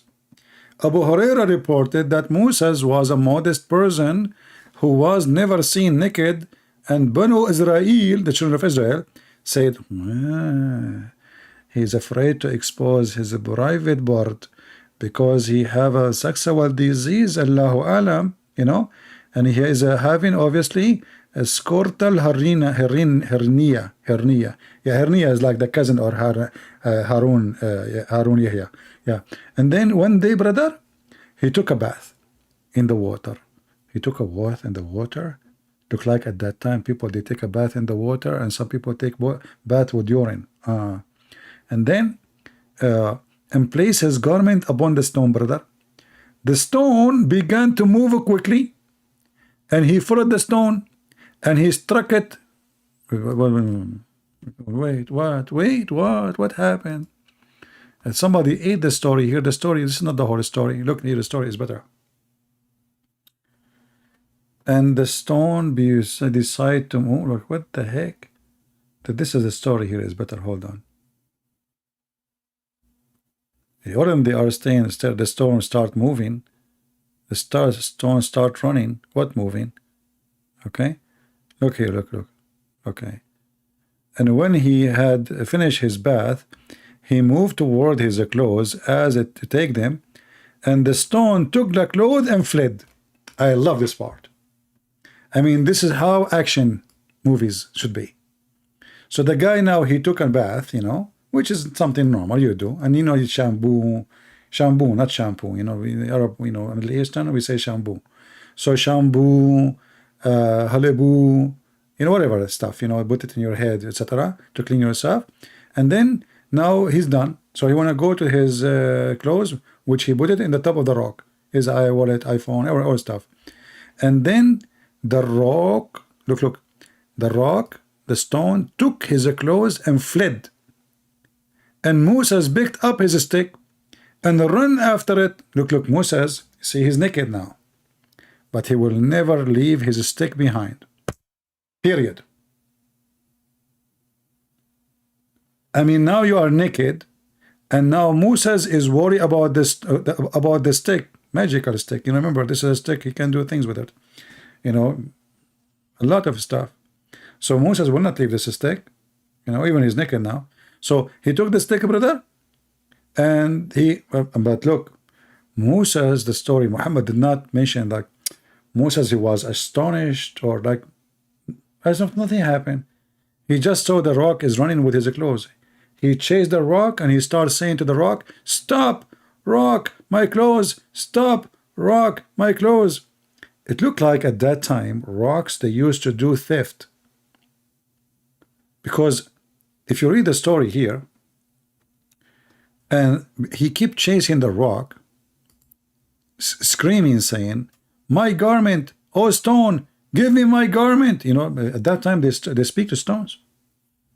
You know, And Moses is not astonished how the stone is running. Normal at that time. They run all the time. They steal clothes, they steal bread. You know, I have a cousin, the stone stole his chicken. You know, she took the chicken and the chicken stopped in the top of the stone. It was a rooster actually. Another rooster, they like to be high. So he jumped in the rock, and the second he jumped in the rock start running. And now the rooster, he don't dare to jump because it's so fast and it's very dangerous. He don't have a seat belt. So, you know, and he don't have a parachute. So, you know, like, you know, the stone is running, and my cousin running after the stone, and my cousin, he did not surprise how in the world the stone is running, because it's normal. Look. Moses, he did not like say, what the heck, stone is running? No, he did not think about it because it's normal. Things happen, you know, at that time, normal. And so he keep running after the stone. He pick up his stick and he run after the stone saying, oh, stone, give me my garment. Because the stones, they speak and they talk and they are like us, you know. You can talk to them. And by the way, this is a Hebrew stone, okay? This is a Jewish stone, to make it simple, you know. That's why it's you know, stealing. If it's a Muslim stone, we'll never steal, brother. Muslims steal only from non-Muslims.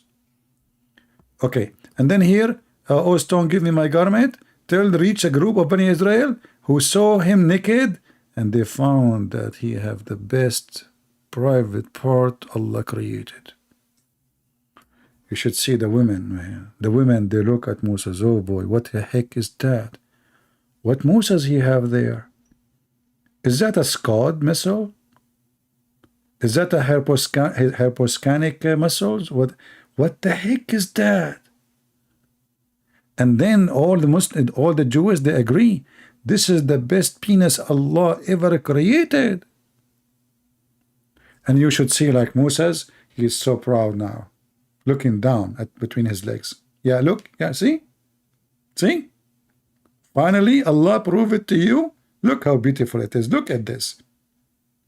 And then Moses, he grabbed his sunglasses and he put it over his private part, because his, you know, because it's sensitive. He never saw the sun before, you know. You don't want to blind your private part. So dangerous. So they saw how beautiful it is, and then Allah, he cleared him from their accusation. So now look at the plan. The people accuse him that his private part have a problem. Allah, he thought about it. How in the world I'm going to clear his penis? So he made the stone run, brother. The stone run until went to down to Jerusalem. Okay? Downtown Jerusalem, there is Jack Shalom, there is Netanyahu, Bibi, you know, all of them, all the guys, you know, the IDF army. I mean, they're everybody. And then Musa's like, what the heck? You know, suddenly he did not notice that he is in the middle of the town now, because he's so, you know, he cannot lose his wallet. Here's a credit card. Here's, I mean, everything. You name it. So when he went there, and everybody, he saw that his private part is so beautiful and so like, mashallah, you know, Aman Rabbi Aman, the stone stopped in a perfect location in the middle of the square, you know, in Trafalgar Square in London. So like, you know, everybody saw it, everybody praised Allah, how beautiful it is. And then Moses, he will now seek revenge. So he start beating the stone. Look. And then he took his garment and started hitting the stone with his stick. And then Muhammad, he swear, by Allah, the stone still have some traces of the hitting. Three. What three? He hit it 3 times? What the heck? This guy is a Trinity guy? Why 3 times? Everything in Islam is 3 times. And then you will see the poor Yasser Qadi saying our youth are leaving Islam because of such tales. Why they are leaving Islam? Because of these types of tales. The issue of Ya'juj and Ma'juj is actually, for our modern times, I would say, one of the most, if not the most problematic of the signs of Judgment Day. And it has caused many of our youth to question, to doubt. I myself have met people that have actually left Islam because of these types of tales.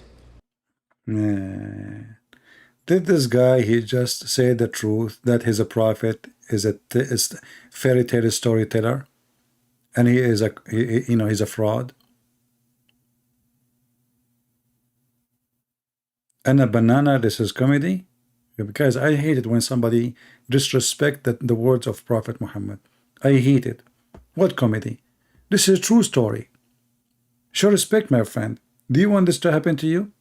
Okay, let us say your mother-in-law, she accused you that your penis is like bent. It's bended, like, somebody closed the door in it, and it's like bent, like letter T. Do you want rumors to speak about it like this in the society? Do you want Joe Biden, he go on TV and he say, we have to bend his, the thing? You don't want the thing. So don't make fun of the, because those things can happen to you. Things happen. This is a true story. If we don't have witnesses, but we have the rock, and the rock still have it, the traces there. You see, the race I can take you there. I can take you. Just hold on. And it says here, and by Allah, look, this is serious. He's swearing. When Muhammad he swear, it's mean the poo is big. By Allah, I think when Muhammad was talking, he looked at the eyes of people and they were saying, like, what the heck this guy is saying? So he have to swear now to make them believe. So he said, by Allah, by Allah, by Allah.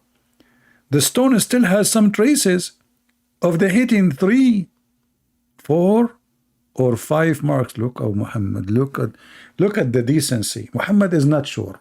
He's sure from the whole story. But how many times he hit it? Not sure. 3, 4, 5. Honesty. I mean, Muhammad, he is dripping truthful and honesty, decency. I'm not like, I mean, the whole story is correct. But at the end, I'm not sure, to be honest with you, if it is he hit it a 3 or 4 or 5. I'm not sure. Hey, Muhammad, how come? How come you says, by swear by Allah, it has a traces, and now you don't remember how many?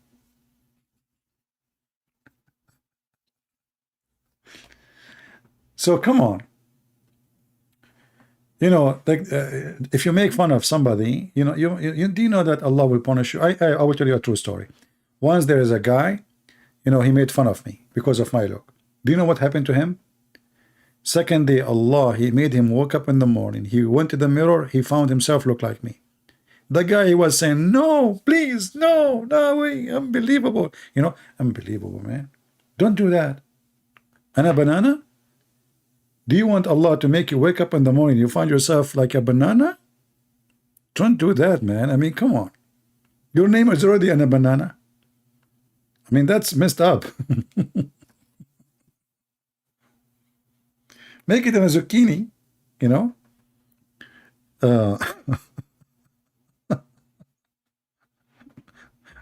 Hey, Muslims, is that your prophet, the truthful?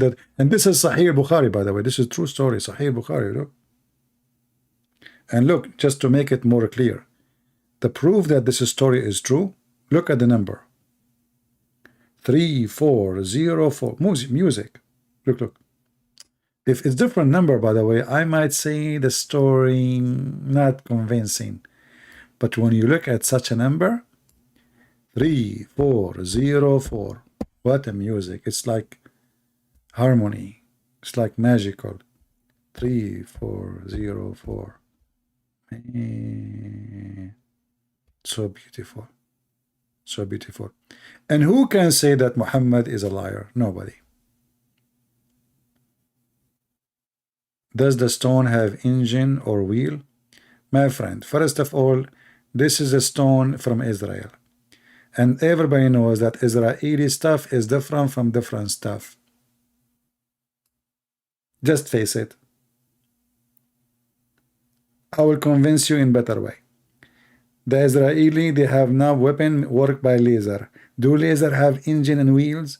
I got you busted. Hey. See? Hello, we answer you. And now we are refuted. And bingo. Don't ever try. Desert is not better than stones. So in Israel, everything is possible because those are Jews. I mean, we are talking about the Jews. Come on. You're not talking about the Arab. In the Arab, even the car will not work with gas and engine, and because they, I mean, very good in everything. Do we have any Muslim have any comment?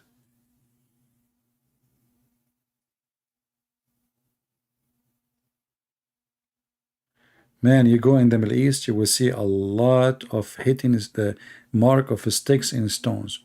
Because remember, those stories happened to all the Jewish prophet. All of them.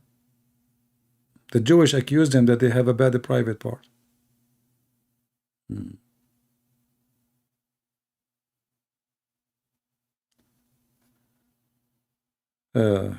Faisal. Yes, and devil.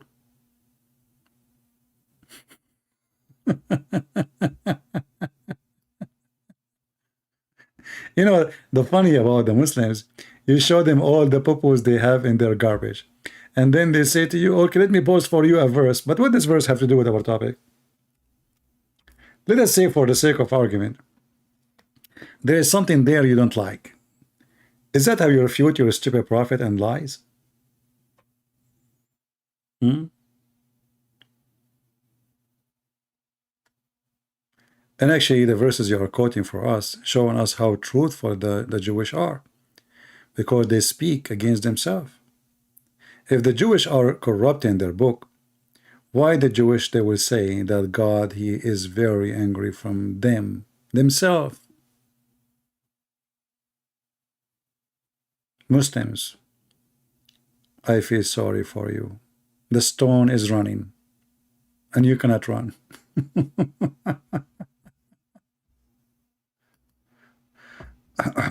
Do we have any smart Muslim he can answer any of those things we said? Anything. Choose anything.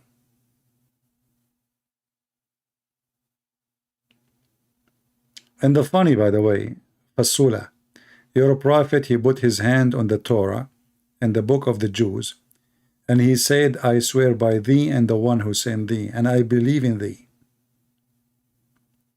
I know.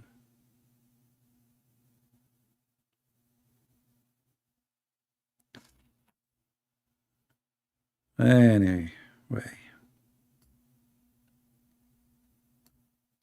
And even the questions the Muslims they raise, it is silly and it's stupid and it does not even make sense.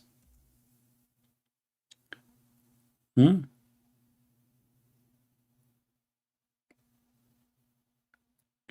Muslim they try to supposedly they will find contradiction.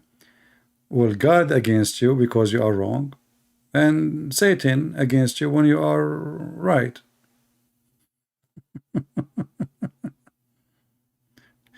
Isn't it your Quran says that Allah he sent shaitan against his prophets? And isn't it your God he said that Allah is against the disbelievers? Let me show you your stupid Quran. Do you want to call me Fasula so we can laugh? Do you like to call me? I will use the same verses from the Bible you showed me, and I will use your Quran, and I will make you read it, and everybody will laugh at you. Is it true your God, he is angry from the Jews, and he cursed them? And isn't it true that Shaitan, he will stand against everyone because Allah deceived them? Isn't it true that even Allah he sent Shaitan against his prophets? Let us show you. To show you who is stupid, those verses you are quoting, they have a good interpretation. Read and laugh. Why Allah want to send Satan's against his prophets?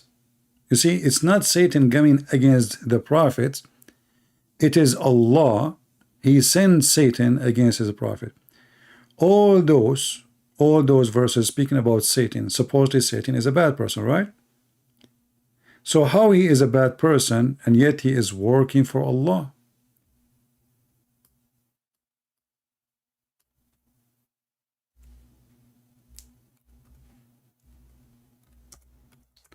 Read Allah. Is that your book? And now Faisal, he will play dead. Is it true that Allah he sent Satans against his prophets?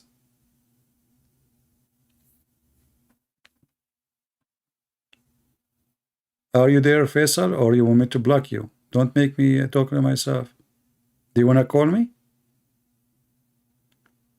Do you dare to call me? This is your God, and Satan is his employee. So while Islam says that Satan, he whispered to the disbelievers so they will disbelieve. And then we find that Allah himself is sending Shaitan to be the enemy of his prophets. Why?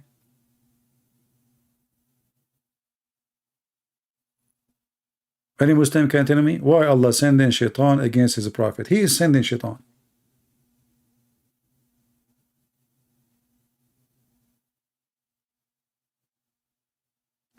And then we go to different verse in the Quran, we will find this. The Quran says that Allah said to Shaitan, you have no authority over my good servants, and no one except Al-Ghaween, which is the criminals, the bad one. And then we find Allah is the one who sent Shaitan against his prophet, and they fail. Isn't it your prophet received satanic verses?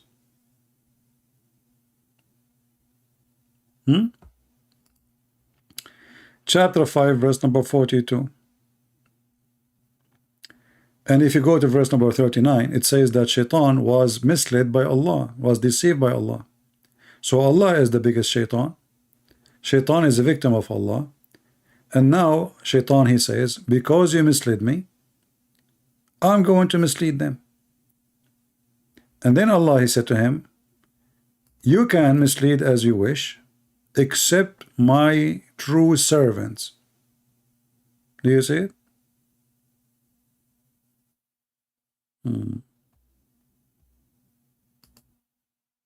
Any Muslim can answer?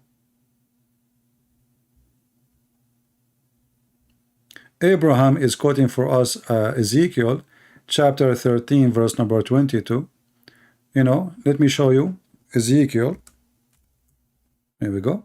Abraham, just to show you how stupid you are, like your prophet. I will, you know, you see, this is the difference between us and the Muslims. The Muslims, they run away from a challenge. Here we take the challenge and we demolish it. So he's quoting for you Ezekiel chapter 13 verse number 22. And by the way, don't trust whatever Muslim post. Go check it out yourself. But look what your Quran said, and now you will try to hide again. Come with different name. Keep changing your name. Look at this. Moses.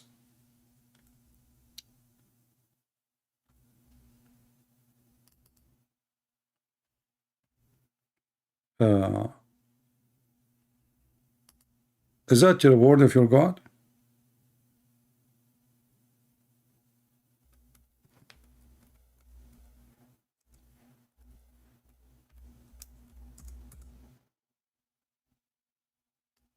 Read Allah.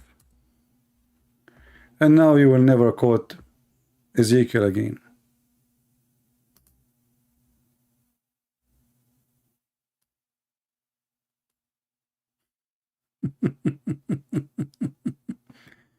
Allah, if He want to destroy a town, He order the wealthy one of it to do bad, so He can destroy it. Is that your book? Change your name and come back. Switch between Abraham and Faisal. What do you think? Are you there?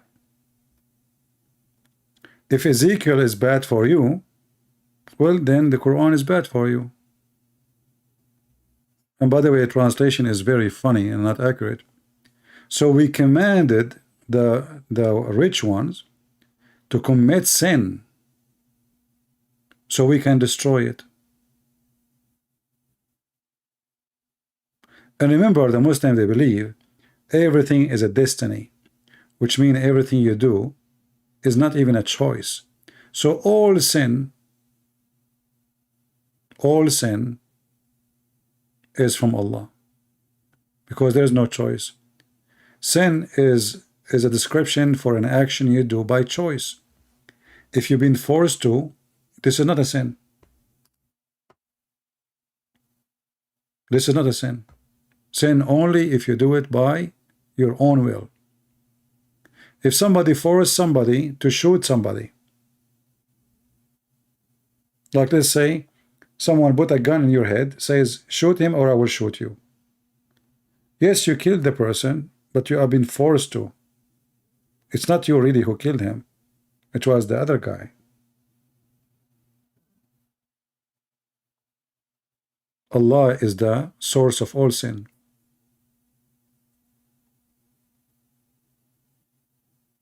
Every sin happening in this earth is from Allah. It's not from the man, according to Islam. Even the sin of Adam, and we showed you the story, how Adam was debating with Moses. And you know, the Muslim, they try to run away from the stupidity of their prophet by posting things that have nothing to do with it. And to make it more funny, still the Muslims are looking for verses in the Bible to find Muhammad. After all the garbage this guy he just said, and the Muslims are leaving Islam, where is Gog and Magog? We cannot find them. How we build a dam between us and them? We cannot find the dam. We cannot find those trillions of people.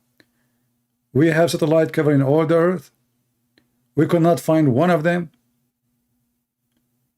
And what the Muslims they do? They want to find a verse about Muhammad in the Bible. Shaitan sleep in your nose. He piss in your ears. And what the Muslim they want to do? They try to find Muhammad in the Bible. The sun set in a muddy hot water. What the Muslim they do? Let us find Muhammad in the Bible. My friend, I can find you tons of verses about Muhammad in the Bible. The false prophets, the deceiver, the liar, the fraud, the scumbag. All of those is about your prophet.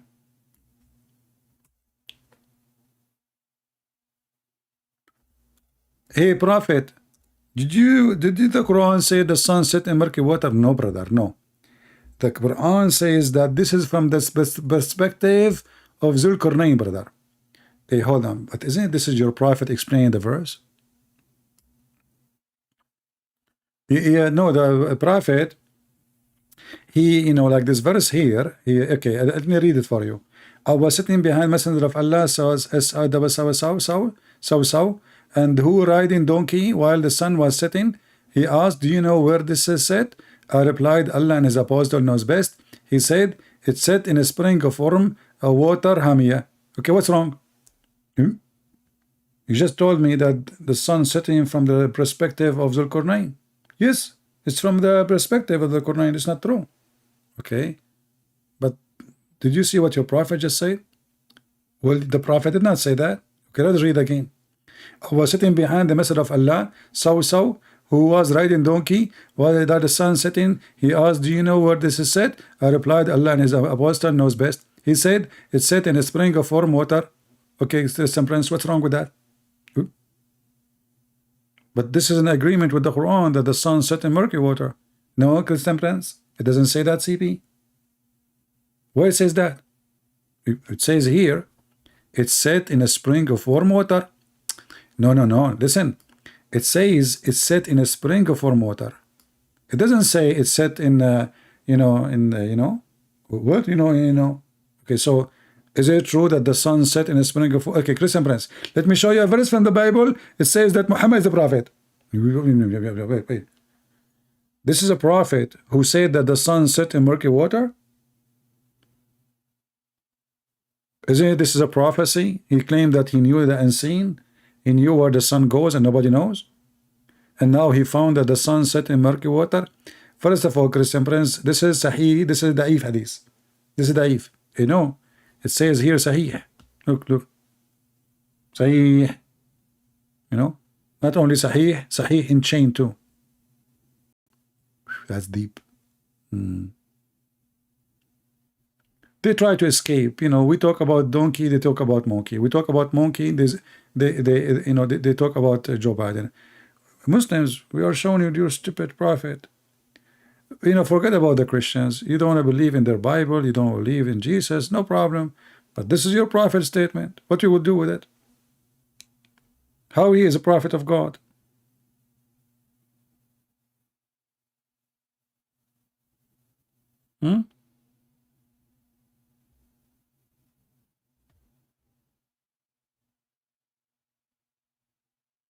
You know, Abraham, Moses. I mean, you are a mixed shish kebab. Okay, the old Ezekiel is about yelling at Israel, saying what they do wrong, telling about repent to God. What does this have to do with my topic?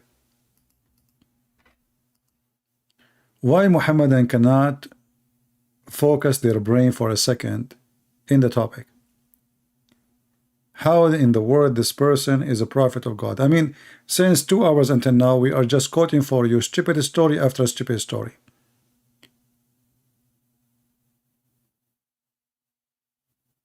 And we just showed you how Yasser Qadi is saying our children are leaving Islam because of those tales.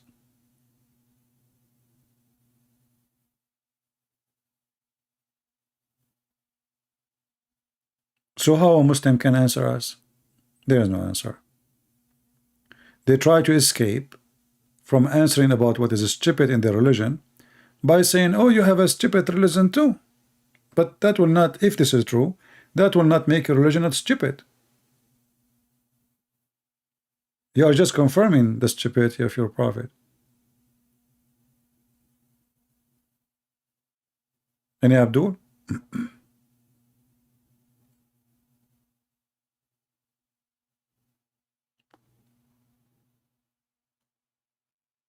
You are not giving justice? How is that, Mr. Logical? Mr. Logical, he said, I'm not giving justice. How is that? Help me, go ahead.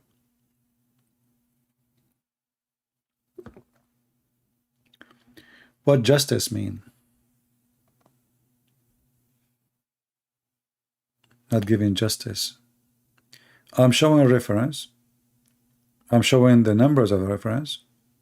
I'm using Islamic web pages, Islamic books, and you are talking about justice? Everything I'm saying is justified. It's in front of you with proofs and reference. Who can explain the Quran better than Muhammad? Nobody. He is the one who brought it. And who can understand what Allah said more than Muhammad?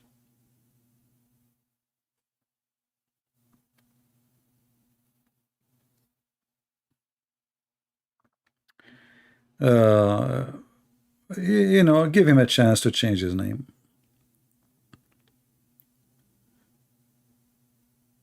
His name is a silly stupid, but give him a chance to fix it.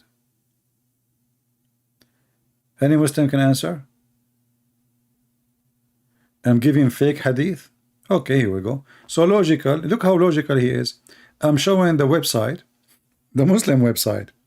I'm showing the name of the book. I'm showing the reference. And he is saying I'm showing fake hadith. And his name is logical.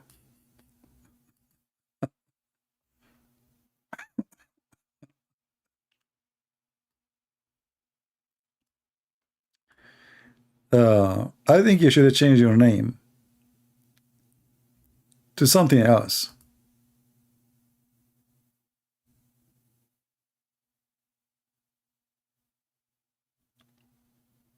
Fake hadith. This is sunnah.com, owned by Muslims, run by Muslims, translated by Muslims, and I'm giving fake hadith. And this is the book of Sunan Abi Dawood. And this is the hadith number. And this is fake hadith, brother.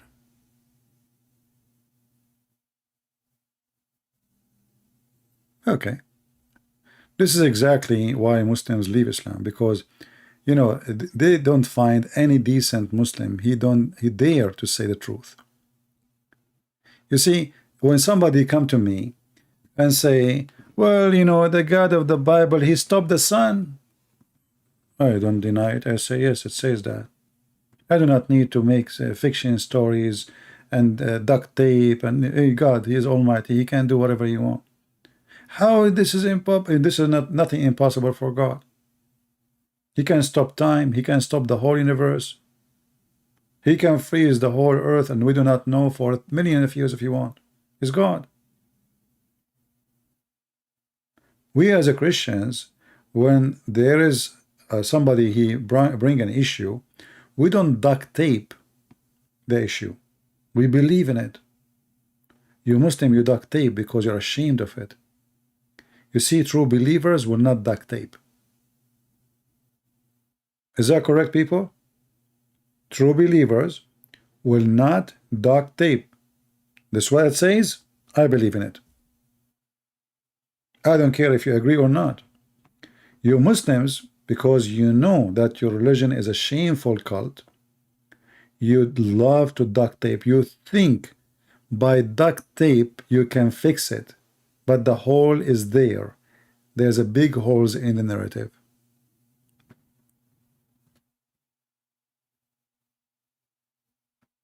And this is the difference between us and between the pagan Muslims, black stone kissers. A Muslim, he come to a Hindu, a Buddha, a Christian, a Jew, everybody, they say to him, you're pagan, you're pagan. But they are the one who kiss a stone. They are the one who believe a stone erase their sin.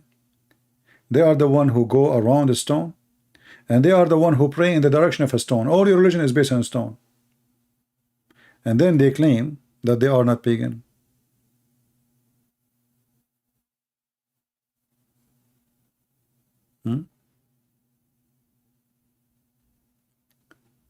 Khalid is saying, Arabian Prophet, who in the earth would right mind believe in anything which comes from you showing a screen? Nobody. No. Do you think Muslims, they believe in it? No. This is why they deny it. You see, the Muslims, in order to protect their belief, which does not exist, which became an identity for them, they deny what we show on the screen. Because this is the truth. The truth hurt. So they don't want to see it. They don't want to look at it.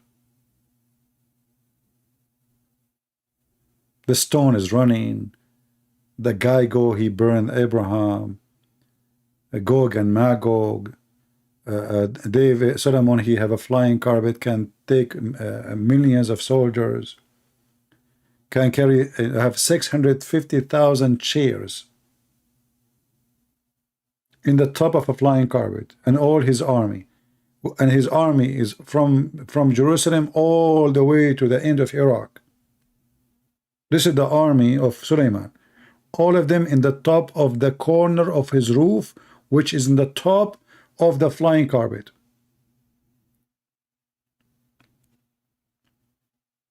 And then they say to you, you know, in order to avoid, oh, this is not a true story, where you get story from? This is fabricated story. I agree, it's a fabricated story from your prophet who fabricated. It's your prophet who fabricated the story. Flying carpet, magical ring, controlling the demon. The demon, they dive for him. And this is in the Quran now. Sorry, not demon, shaitan. Muslims don't believe in demon. I mean, this guy, he have divers who they are satans. Really? They are good in diving, aren't they, the Satan, huh? Brother, they are builder and divers. Look at the specialty. Who build better houses than Satan? I mean, how in the world he is a prophet of God and his employees are Shaitan?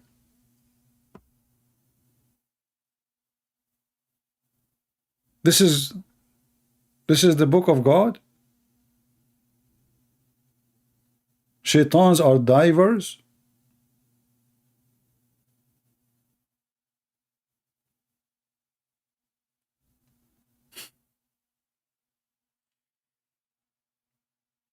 Welcome.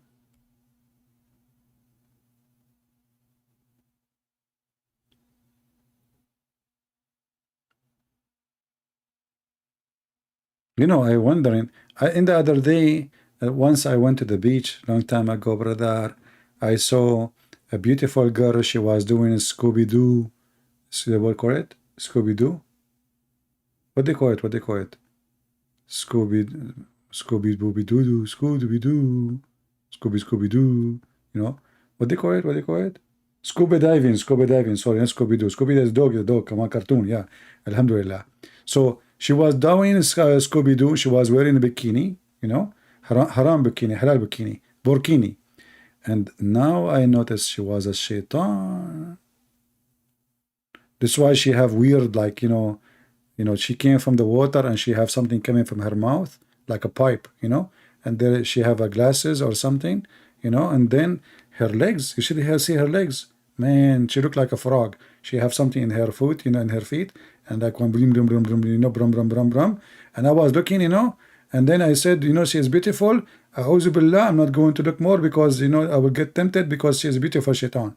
So I said, I'm not going to look, And then she came from the water and she have lobster. Lobster is originally, he's like from the lab, and he was a star, like he was a superstar somewhere in the, in the ocean.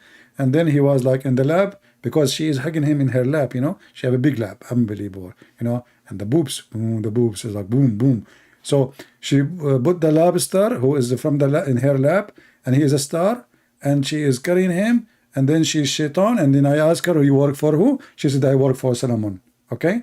And then she said, if you talk to me again, I will call the police of Solomon, they will arrest you.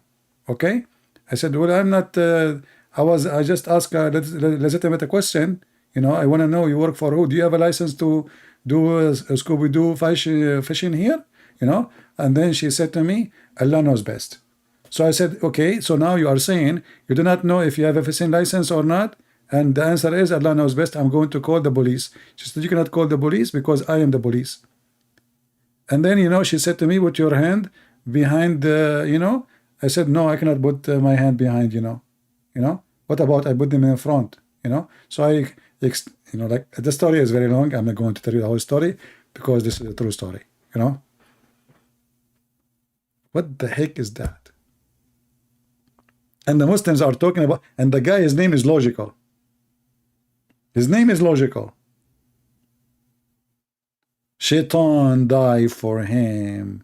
And the one who disobey, he get arrested, brother. And they put him in a chain. Like, what the heck is that?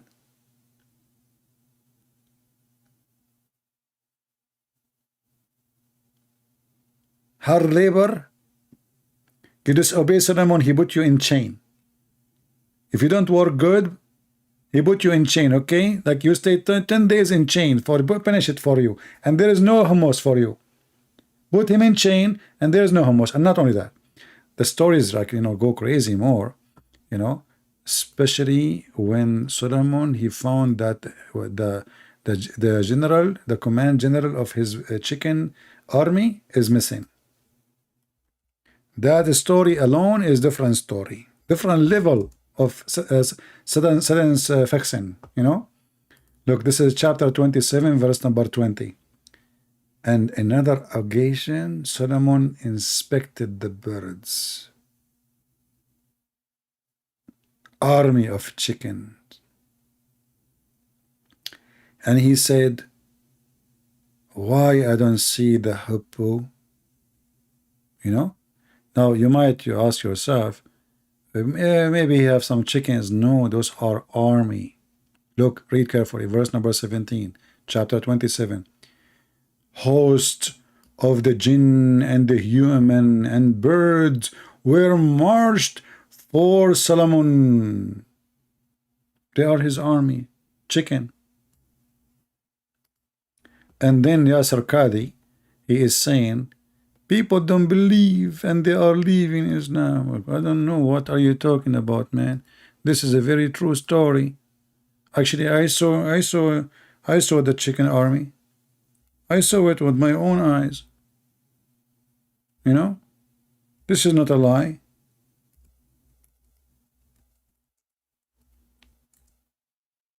So Solomon, brother, he give command, and the chicken, they like, let me show you Solomon. This is a true story. Okay, hold on. Here,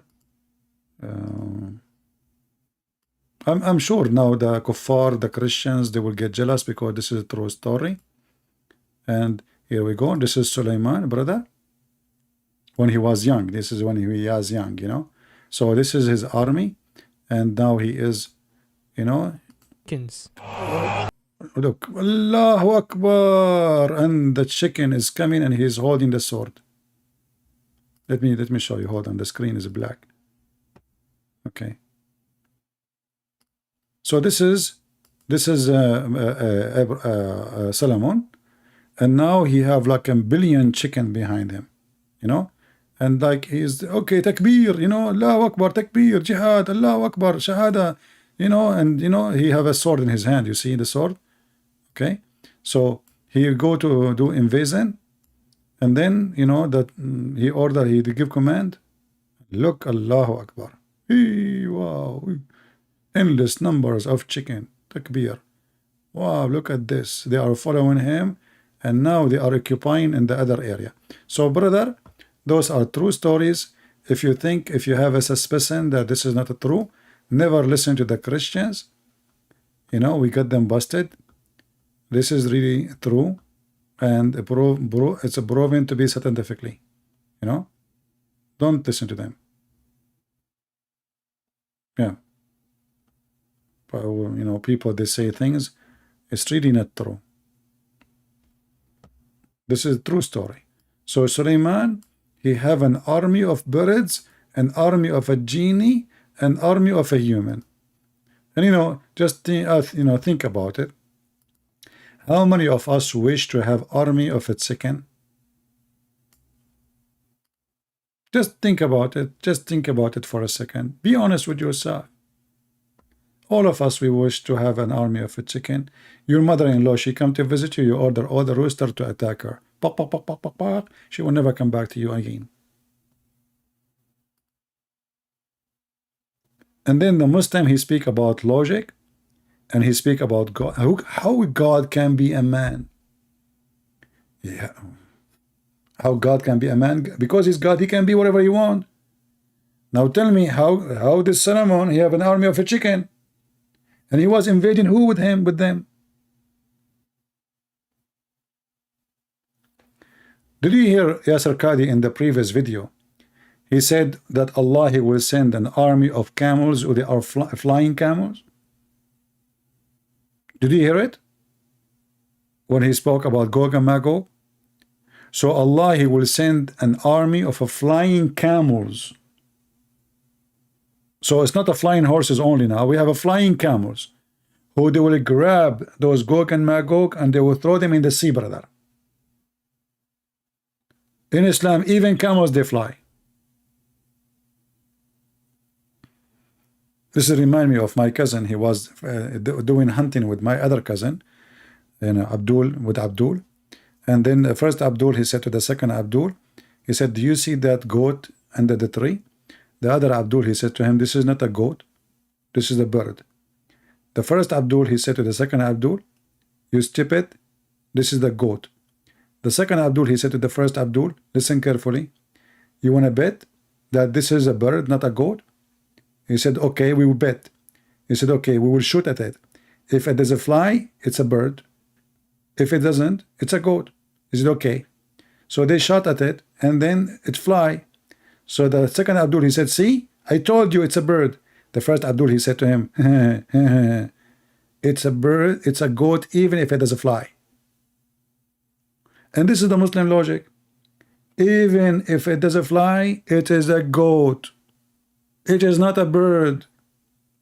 I mean, what's wrong with the Quran? There's nothing wrong. Look, this is true. What's wrong? He have an army of a chicken, so what? This is very normal.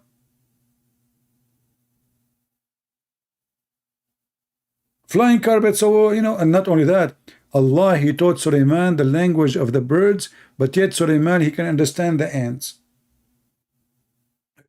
The heck? We taught Suleiman the speech of the birds. So Suleiman, he don't, like, you know, when he communicate with his army, the birds, like, translation, where the heck you been, man? I was waiting for you. So did we do the attack like 5 minutes ago? Didn't I tell you that you have to use the TNT and C4 when I count to 10?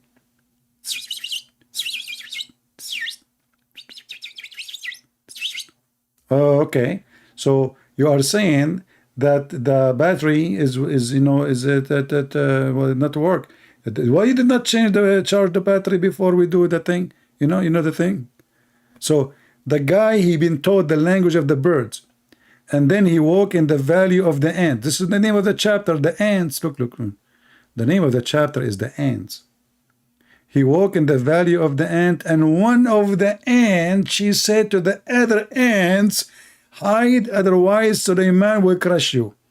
I mean, look at this Suleiman, brother. He can focus in one ant at the time. I mean, there's billions of ants. But he was able to make his ear, you know, specifically receive the, like, you know, the signal of the voice of one ant. You know, so like he listened and then he started laughing, you know, because the ant, she said to the other ant, you know, okay, we have to hide, otherwise Solomon will crush you. Okay. And by the way, this is a true story. Look. I mean, those Christians, they lie to you. They say a lot of things not true. The Quran is a true book for sure. Look at this story. Beautiful story. Chapter 27, verse number 18, brother. Solomon was once on the move with them until they reached the valley of the ants. You see, there's a valley of California. There's a valley of Las Vegas.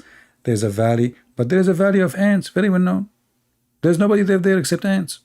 Nobody's allowed, actually. Ants only. It says a big sign. Ants only. Show your identification, you know. So when he arrived to the valley of the ants, one of the ants said, that's deep. Look.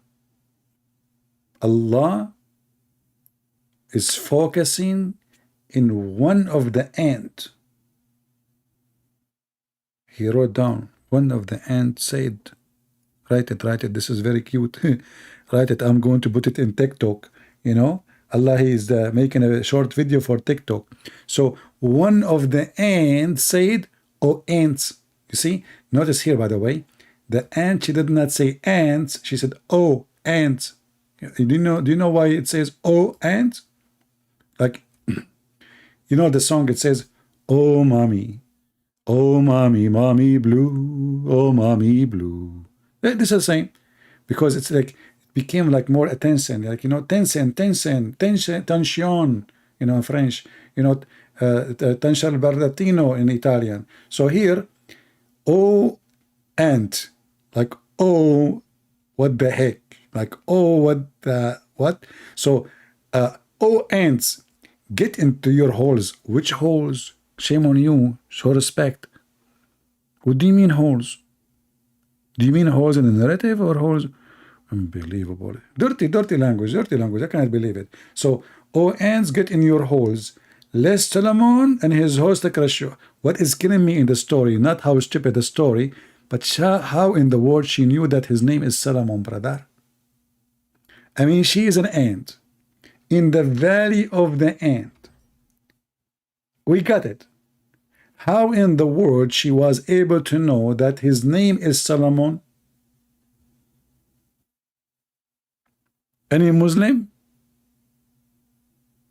I mean, come on, it's obvious. Solomon at that time was very famous. You know, all those ants, they have cell phone, TikTok, you know, Hick-Hock, Bing Bong, you know, like all those stuff, you know, kimchi, you know, like even when you buy kimchi, like, you know, this Korean food, it says Solomon kimchi, you know, Solomon kimchi or Solomon beef, you know, Solomon, very famous. His name is everywhere, you know. So this aunt, she saw a guy is very good looking. He don't look like me for sure. I'm more good looking, you know. But I don't want. I'm very humble. I don't want to talk about how good, you know. Very, very, very good. I lost my voice because God, He told me when you lie, I will make you lose your voice. Hold on, let me drink water. Okay, God, I will not lie again. Okay, forget about the last one. So, last Solomon and his host crush you. Look at the word crush you, brother. How many times of all of us we remember the crush cola? Like, you know, crush cola, you know, you drink it, you feel you are being crushed. This is exactly what, this is how it feels for those ants when they saw Solomon. So she warned all the ants, and all the ants, they start hiding because at that time there's no insurance. You know, like now you have insurance, you break your hand, you break your leg, you know, somebody step on you, you can fix it. But at that time there's no insurance, you know. So the ants, they have to hide it because there's no solution. That's it. Solomon, he step on you, you are in trouble. And Solomon very heavy. I mean, this guy, he eat like a mule. So, you know, and then, you know, brother, Allah, He said, this is the good story to write for the Muslims. Because this is wonderful story. They are a bunch of kids, and now it's bedtime story. This is religion, this is God. This is God talking. And then the stupid Yasser Qadi, he says that our youth are leaving Islam because such a fat tales. All your Quran is tales, you buddy. What this guy is, look at this, look, he is staring down. Yeah, they are leaving Islam because of those tales, brother. Question to doubt. I myself have met people that have actually left Islam because of these types of tales. No way, come on, let us be serious. First of all, those are true stories, and me myself, I was witnessing for them. It's like the election of Joe Biden. It's very true election. He winning, you know, all the time. He won. Look at him, he's genius. I mean, it's obvious he will win wherever he go. You know, that's guy, Balusi and Lucy, Biden. I mean, look at this idiot we have. You know, if those they can be president, I mean, Muhammad can be a prophet. Very easy, very simple. Because things can happen. You know, things can happen. Very possible, very possible. You know, so, and then they say to you, it doesn't say that, CP. Yeah, you are giving fake hadith and fake website. Logical. I'm going to give you a fake ban. Okay, so don't be upset. Okay, it's fake. It's fake. There we go. I just banned you, but it's a fake ban. Don't worry about it. You know, don't worry. Be happy. This is religion. This is God talking. Me. And look. There's this chapter in the Quran is called chapter Sad. Sad is a letter. Have you ever heard of a chapter have a name of the name of a chapter is a letter? Letter S. What the heck is that? Sad? What the heck is that? How in the world? And look, this God. He decided to talk. He said, Sad. But Sad is a letter. Here you read it in English, it says Su'ad. Su'ad is the name of a woman. This is not what Sad is a letter. And then, I swear by the Quran. This is like, you know, the Buddhist monk. I swear by the Quran. What the heck? Allah swear by the Quran?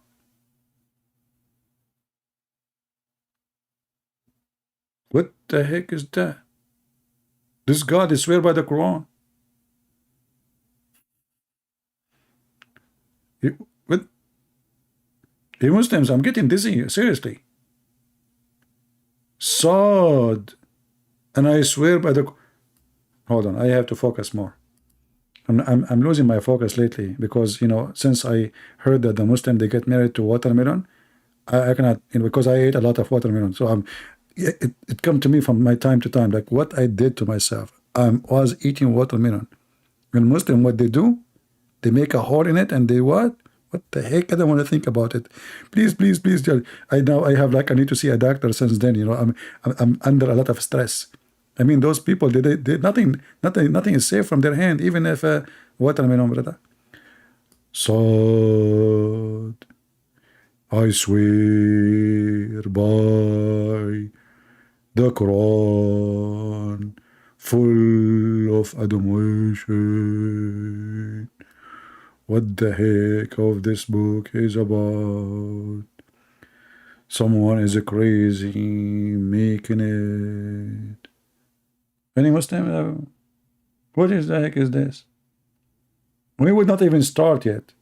It's just the first 2 hours. How many people will leave Islam after they're watching this? So, did you watch ever like those Buddhist priests?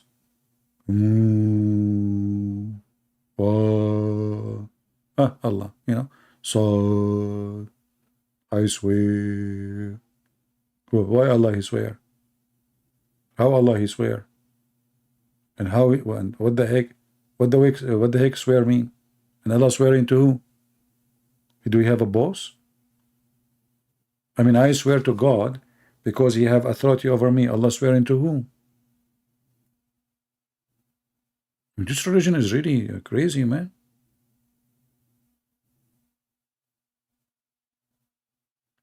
Make you knowledgeable and make you love. Yeah, there's a connection between knowledge and love, you know. Like as an example, before I got knowledge to see myself in the mirror, I wasn't laughing.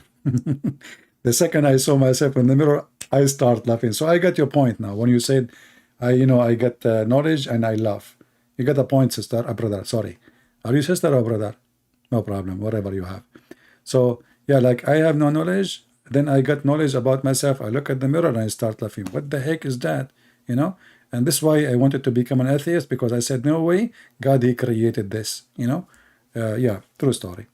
So, nay, those who disbelieve are in self-exhalation and opposition. What the heck is that? Any Abdul? Who is swearing? Allah swear by the Quran?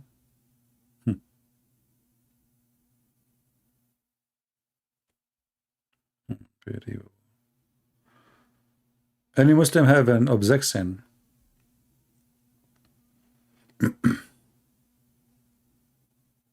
Anyone? Sound like Farid Atrash? No, Farid Atrash, he don't sound like this. He sound like this. وياك وياك الدنيا حلوة وياك. I mean, this guy, the Arab, they like his voice. But when you listen to him, you think somebody died. Drama, you know?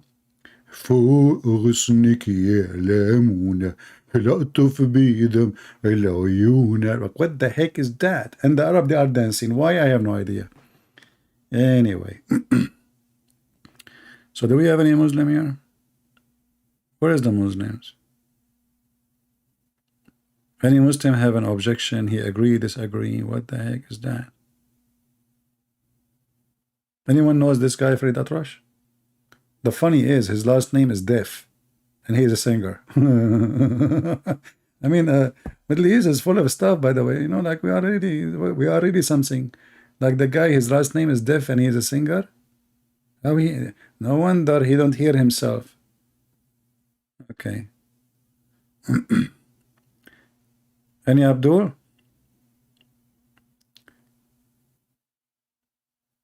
You are dancing to my singing?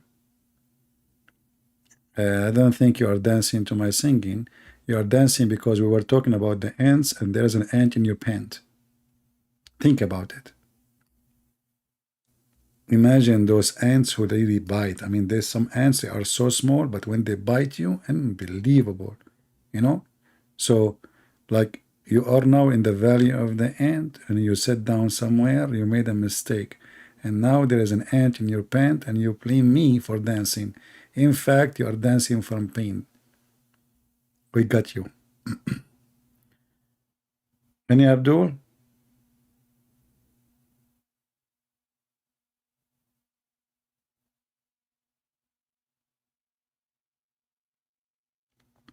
And by the way, the ant in your pant was a verse in the Quran, and the goat ate it.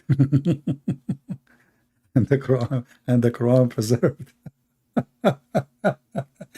I mean, this is the preserved Quran. Thank God the goat did not eat those chapters. I will be so upset, because, and the funny is that this is supposedly the truthful Quran. If this is the truthful Quran, what the garbage Quran is?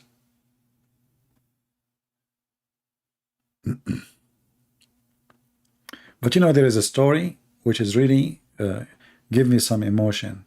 Really true story. I love it. Always I look at monkeys down, and I don't respect them. Because monkeys. I mean, monkeys. Come on, their ass is red and weird. Weird stuff. But then I found a story which is amazing, that monkeys are true believers and they practice Sharia law. Look at this monkey. And now I respect them. I thought monkeys, like female monkeys, they sleep around and they do, monkey stuff. Like, monkey. So, and then it turned to be that monkeys are Muslims and they believe in Allah. Look, during the pre-Islamic of ignorance, the Muslims, they think they are not ignorant. People before them, they are the ignorant. Listen carefully. I saw a she monkey. Notice here, it's a she. You see, there's a monkey and there's a she monkey. Connect them together, they will make a female monkey. Okay? I don't know how slow you are, but I'm assuming that all of you are slow and I'm the only one who is very fast here. Okay, so now we can, I'm not insulting you, by the way, I'm just being humble. Okay, so now she's a she monkey surrounded by a number of monkey, like monkeys are surrounded around, that's it, you cannot escape. They were stoning it because she had committed illegal sexual intercourse, brother. I too stoned it along with them. Look. It turned to be that this Muslim himself is a monkey too. Otherwise, why you are there? How the monkey allow you to join them in stoning?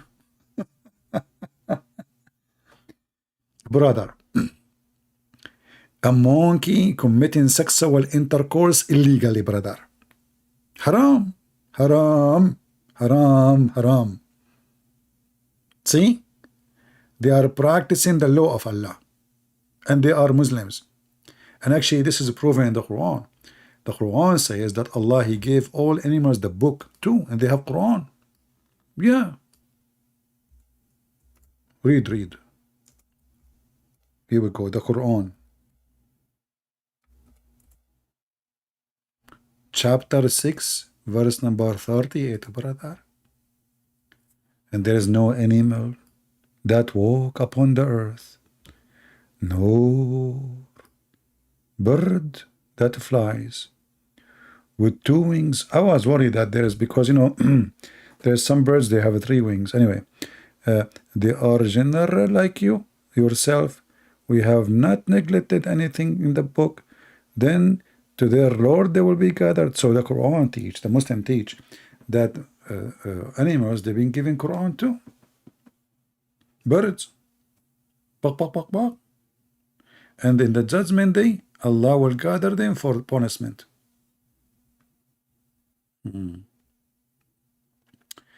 Daughter of God, I am late. How long has been?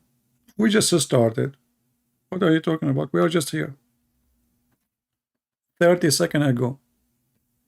Allah, He just sat in the chair. He was in the earth, and then He, so He went up to the scale, and He sat down. We just started. What are you talking about? Don't worry, be happy. Guys, don't tell her, because if we tell her, I don't know, she's a female, yeah. If we tell her, she might do something wrong, Those females, they have nails. You tell her that he was here for the last 3 hours, nails will be activated, aggression will be ready, And Allah knows best what will happen next. So when you see a female, this is why the Muhammad, he says you have to lie to your wife. I mean, Muhammad, he knew what he's talking about. It's allowed to a man to lie to his wife. Why? Think about it. She have nails, she have shoes, high heels. All weapon is ready to use and abuse. Anyway, so I seek refuge by Allah from those females, brother. Do we have any Muslim? He is fast. CP never get us. Bored? You want to be in the board? Riza, I'm going to hire you. I will put you in the board of non-educated. You will be the boss, okay, from now on. You will be charged in Lipsis. Take a class. All right. Hey, Muslims, anyone here?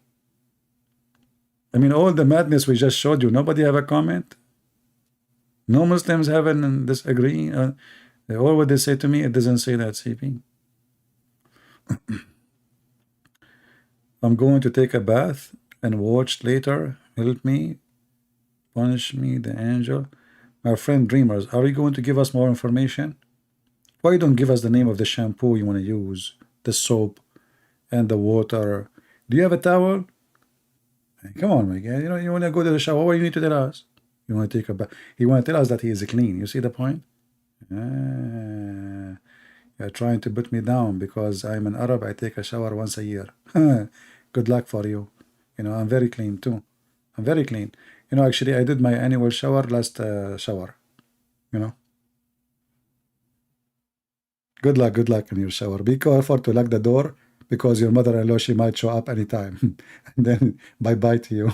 She will bring the radio, put it in the electric, She said, my son-in-law, don't you want to learn some music? Hear some music when you are in the bath? And then she throw the radio in your bathtub. And bye-bye. She will collect your insurance. She will find a brand new husband to her daughter who need you anymore. Okay, I'm just letting you what will happen. I can see the future. Do we have any Muhammadan here?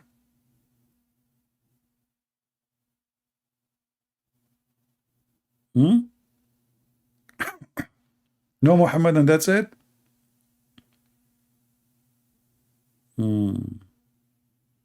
Flying carpet. Chair of Allah. And the story when Solomon, he died standing is the best. I love this story. Actually, I am planning from now that if one day I die, I want to die when I'm like online. And I will hold the stick. I have a stick next to me. I don't know if you can see it. You can't see it. You're blind anyway. Yeah. So, because you are Christians, Christians, Jews, Hindus, you're blind. Muslims only can see things. So, when Solomon, he died, Allah wanted to conceal that his death. He don't want anyone, to know that he died. So what he did, he made them all think that he's alive because he was home.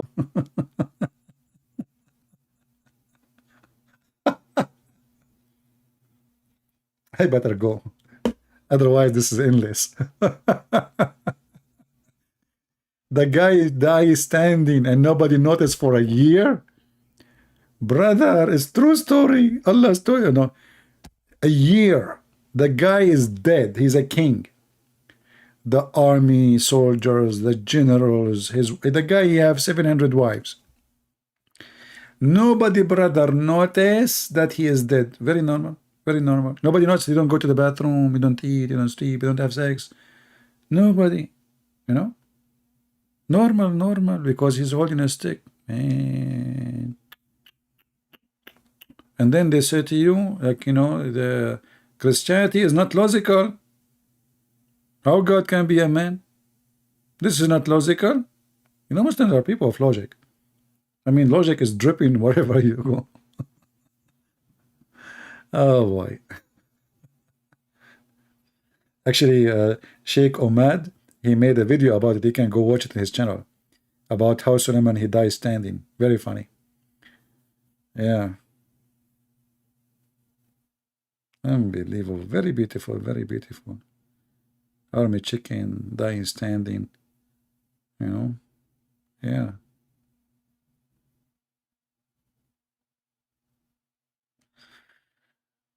All right, I think we have enough for today. The one who did not watch the video about it is not showing in my channel, but if you go to Patreon, you can click at the link and you can see it and download it. All right. Can you show that Allah is not all-knowing?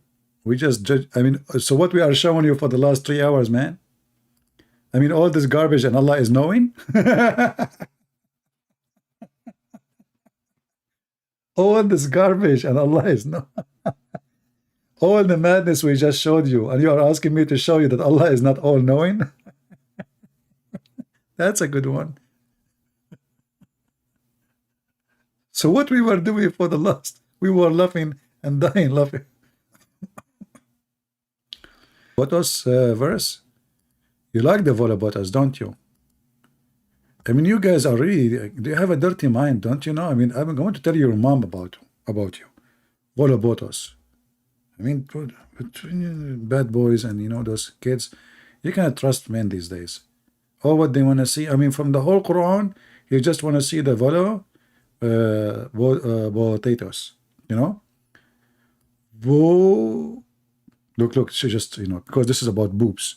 So Allah, He wanted to use like a Greek word. You know, do you know the game like volleyball? Because this is exactly what you would do. They are big and they are round, and you will do volley and and to us, like, you know, like those boobs are coming to us, all of us, you know, not the females for sure, only for men. So volo, obo, you know, us or tus was, you know. So volobotas, Allah will give you big boobs, and they are very volobatasin. And this is like, you know, this is kind of a medicine for all men. You know, men, like when they see volobatotos, they like relax, you know, like, finally, you know, we saw that. It's like, you know, yeah, the true story. So the, you know, the God, He's a true God. Allah is a true God, and He will give you women with big boobs. And this is additional proof that He is true God. Because if He is not true God, He will give you women with small boobs. You know, just think about it. There's big God, small God. Big God, He give big boobs. Small God, He give you small boobs, because His, you know, His ability is limited. You know, so the God of Allah Quran, the one who will promise us, and look, and you will have a pure cup. Wow. And you know, and then this, you know, and you will have a vineyard and garden, very beautiful in the heaven. All right, and you know, you will have a bracelet, you will have a couch, you will have a pillow. All of us will like to have pillow. You know. Do you know the Prime Minister of Israel? His name is Pillow Netanyahu. Why they call him Pillow Netanyahu? Because simply the Israeli, they dream to have pillows. So when he won the election, his name is Benjamin. So they decided to change his name, because the Jews, they want to be like like Prophet Muhammad. You know, they want to be in his heaven. So they said, we are going to change his name from Benjamin Netanyahu Bibi to you know, Bilo and Velabatos. Allahu Akbar. Okay, I hope the conversation is very clear and you are not more confused, and now we solve all your problems. All right, any other thing? Yeah, so I mean, you know, I think all the stories in the Quran are true stories, and now I hope after people watch this video, they will convert to Islam by tens of thousands, not thousands. You know, like those rich people, they say thousands, like thou. I mean, funny, you know. Go learn English. It is thousands. It's more nice and smooth. Thousand, you know. So I hope a lot of thousands, they will convert to Islam, because Islam is very convincing, true stories, no fiction, you know. There's only erection, no fiction. Okay, erection, like you see the boobs, erection, the private part, erection. You see Allah, even when Allah, He raised people from death. Do you remember the guy, his name Abu what his name? Mufti Abu Layth. Do you remember when he saw the hadith where it says Allah will ejaculate and he will resurrect people from his ejaculation, which is going to come from under his throne? I mean, even their God, he ejaculate, and he resurrect people from death by ejaculation. And then the guy, he put an umbrella on the top of his head. Oh boy. Where is the video of this guy? Wait, I don't want to show it. Actually, it's part of our intro. When you see this guy here, he opened the umbrella. This is part of his video. When he heard that Allah will do ejaculation, where is the part of the video? Here we go. See, he opened the umbrella and he put it in the top of his head because he saw the hadith about Allah doing ejaculation and he will resurrect people by his sperm. Make a video on Hindu logic and belief. Yeah, you see, I wish I can use the videos of Sadhguru, but this coward, he flagged me right away. I made one, he flagged me. But we can do from time to time without using his videos. Or I can use his videos, but I will not post it on YouTube. Because this coward who keep talking about, let us accept each other. I'm Sadhguru. I will teach you how to be happy. Yes, my name is Sad. And this is why I can teach you how to be happy. Relax. Let us fight the bad energy. Learn how to accept each other. Why you get upset when somebody spoke against what you believe or he don't agree with you? Try to control the negative energy. Try to accept the person in front of you. This is the beauty of the yoga. And then I made a video showing how stupid he is. 15 minutes after he reported me to YouTube. I mean, do you see the scam? He spent the day talking about accepting each other, controlling the bad energy, accept that you are not always right, and if somebody speak negative about you, don't talk, don't be upset, and you know why we have no peace in this earth, because we don't accept, we accept only ourselves. And then suddenly I made a video about him. He reported me to YouTube. What a potato, his real name is really Sadhguru. His real name is Sadhguru. This guy, he say things, he do the opposite. He's a fraud. Yeah, I'm going to make a channel. I will call myself Happy Guru. What do you think, guys? First, whoever watch our video, he die laughing, right? I have a good sense of hammer. I hammer everybody with it.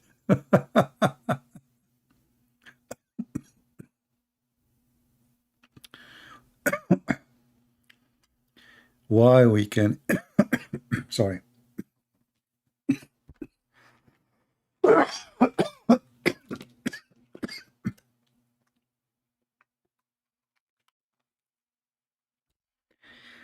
Sorry, my throat is dry. Man, I hope the sound did not bother you. I got some water now. Somebody saying make a video about why we can eat pork. My friend, the first question is why you cannot eat pork. Then you understand why you can eat pork. So, the Bible is a book. It's not a verse. It's not a statement. And there is stages between God and the man. Just to make it simple for you, I'm not going to make a special video about it for now, just to answer you.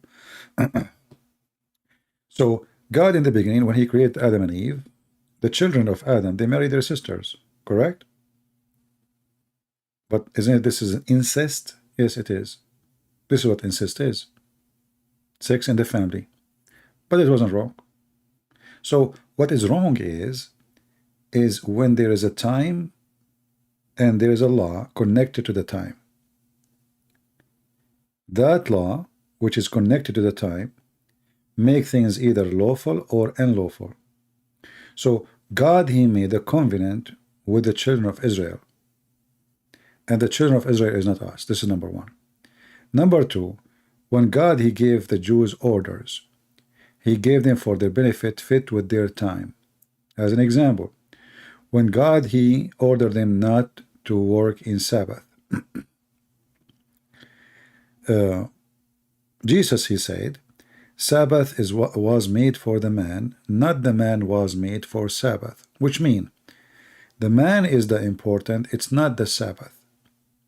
So Sabbath made for the man because the Jews, they were very greedy and they work, and until now most of them they work 7 days a week and they don't want to make more money. And that make even their employees or servants, they work hard and they don't take a break. So God forced them to take a break, so they don't even abuse their servants. So the Sabbath was made for the man, not the man made for Sabbath. And the same for food. When God, he forbade the food, he forbade it for a reason. If the reason is not there, he will not forbid it. If we go in time, we will see, depend in the, like now, even now, you know, depend where you grow the animals. Animals, they can bring disease. Chicken, they have diseases. Cow, they have diseases, dangerous diseases. Swine, they have diseases. Human, they have diseases. So all the creatures, they have diseases. But pigs, because they eat anything, including dead bodies. So the pigs who run in the field, and they come back, and they slaughter them and they eat them. Those can be dangerous. Those are not clean, because they are eating even a human being. In the old days, they have war, they leave bodies in the field by thousands. What will happen to those bodies? Animals will eat them, beasts, and pigs, they will eat them too. So pigs, there is a reason to forbid it. But if the reason is not there, it is not a reason anymore.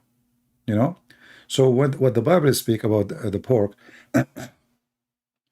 that God, he made a covenant with the children of Israel, and we are not part of the covenant. If God, he says to us as a Christians, who they are not from the children of Israel, don't do this and don't do that, then we have an obligation to obey, even if it's just a law. I mean, even if it is not for any reason. God said so, So the law is made for the Jews, not for us. And this is why even circumcision, the disciple of Jesus, agree that this was a covenant made to the Jews, not for Jews, only for the Jews, the children of Abraham. So, and we are not from the children of Abraham.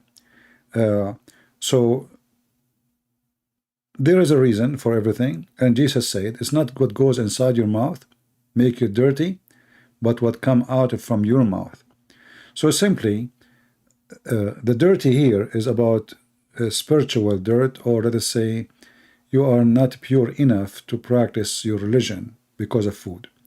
But Jesus showed them that this is wrong. You understood the reasoning wrong. It is not the food will make you dirty. It was not made for the benefit of God. It was made for the benefit of the man. So what go inside your mouth can make you sick. But that doesn't make you dirty. It may even cause you to die, but doesn't make you dirty. So the dirt here is what you say from your mouth, which means the language you speak, the word you say, the lie you make, bad things you spread. That is dirt for God. It's not the food. When the Bible speaks about any clean, simply it is any clean, and nowhere actually, even in the New Testament, it says that go and eat pork. It doesn't say anywhere it go eat pork. But what the New Testament said, that all food is legitimate. And a human being, when we say all food, you have to decide what is right for you, what's wrong. As an example, are you going to eat cats? There's nowhere in the Bible, it says cats specifically, or dogs specifically. It describes certain animals who have like a certain kind of teeth or the way they eat. So their food decide what you can eat or not. But you decide, like where in the Bible it says you can eat shrimp. But people eat shrimp. Muslims eat shrimp. Nobody's check if it's halal or not, right? Where in the Bible it says, or in the Quran it says you cannot eat, let us say, what they call it, like lobster, the seafood.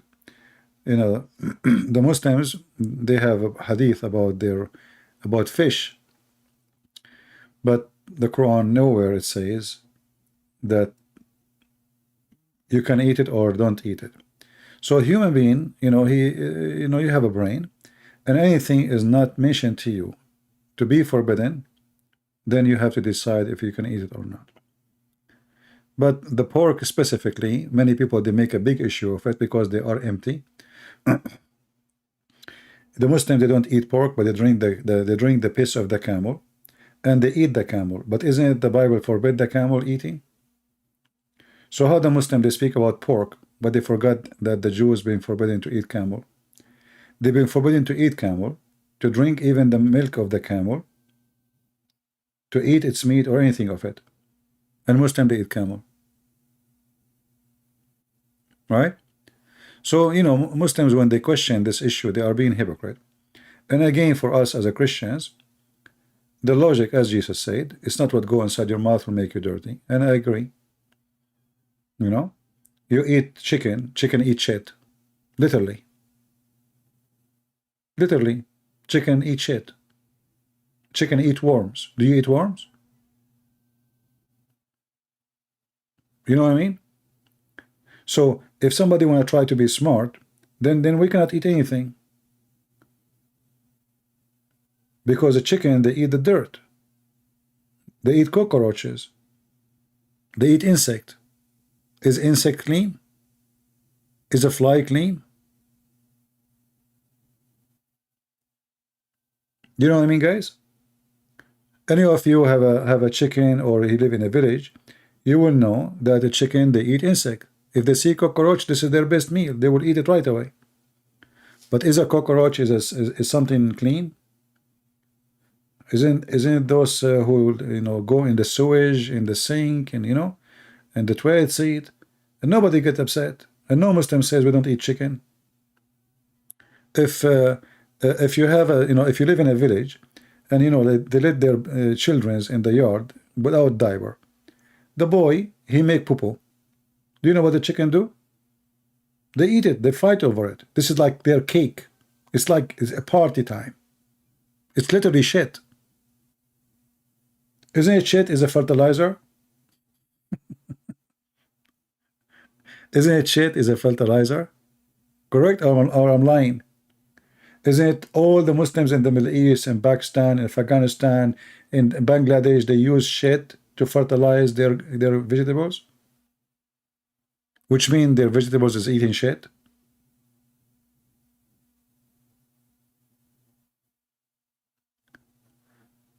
CP does not understand. No, my friend, I understand. But that will not change anything. We are talking about what is clean, what is dirty. We are talking about what is clean and what is dirty. So when God, he forbid things, he forbid it for the benefit of the man, for his health.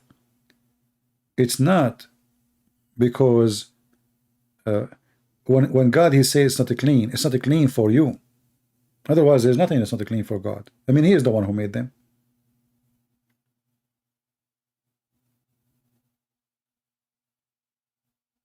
If there's anything can make God dirty, the answer no. So when God, he speak about things is not clean, they are not clean for you, and they are not healthy. And until now, actually, pork, is not really healthy. It's tasty, it's a food, you can survive with it, but it's not the best food to eat. Because pigs, they don't sweat, which means there's a certain kind of poison inside their meat. They are not totally free of bad, minerals. So they are not really the best food to eat, but you can eat them. It's not healthy, but there's many food you eat is not healthy too. And what you say to a person who's poor, he want to survive. All the surgeries in the world is the stitches is made by pork. The stitches, the fabric, is made from pigs. because the human tissue don't accept any fabric to make a stitch with it except the pork. So they can stay for long. So pork is very useful. So when it's useful, it's useful. When it's not, it's not. And you decide what is good for you or not. Somebody saying at what age Mary she was married to Joseph. My friend, it doesn't matter. Mary, when she gave birth to Jesus, obviously she is a woman. Why? Because a child cannot give birth. And whatever the age after that, she was a woman because he married a woman. Does it really matter? We don't have numbers. Nobody have numbers about the age of Mary. There is traditional books, but those are not, trustworthy. Our book is the Bible. Anything else is not our book.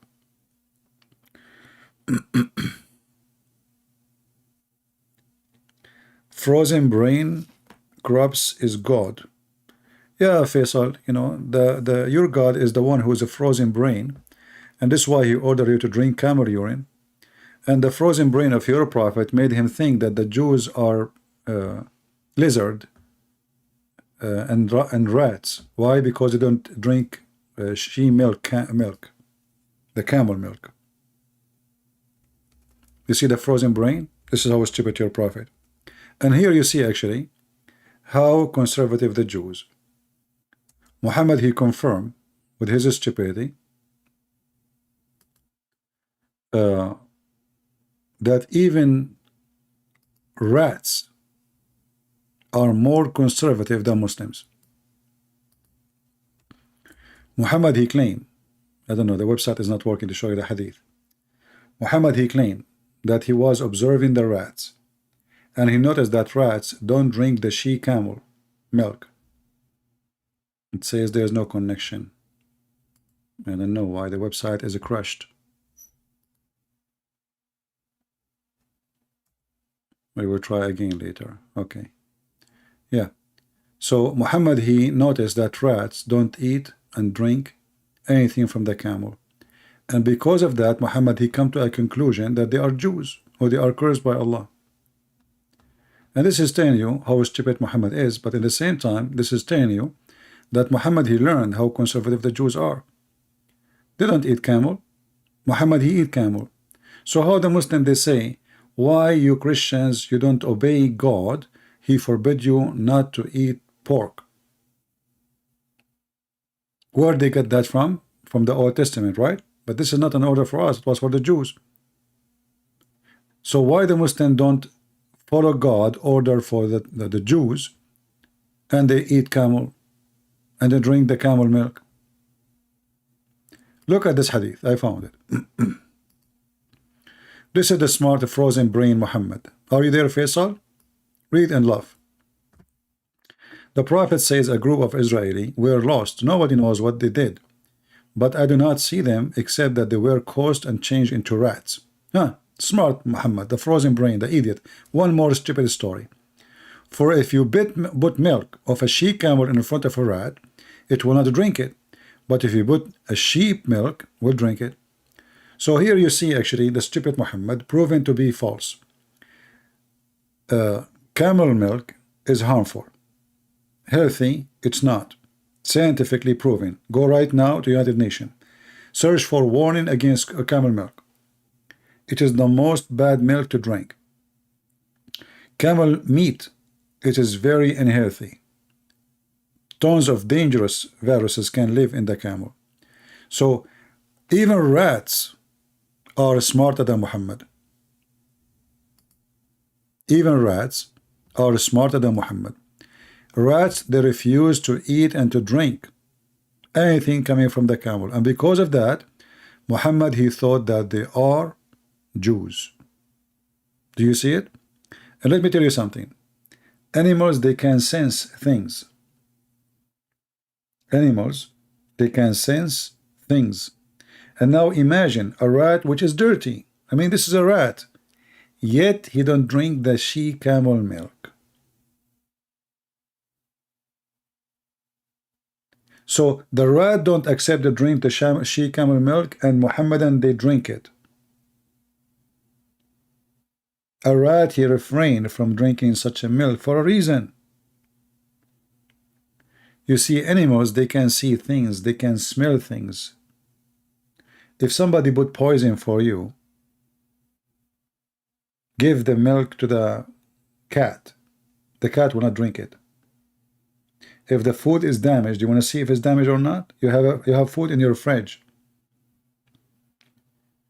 Put some to the cat. If the cat refuses to eat it, it means the food is damaged.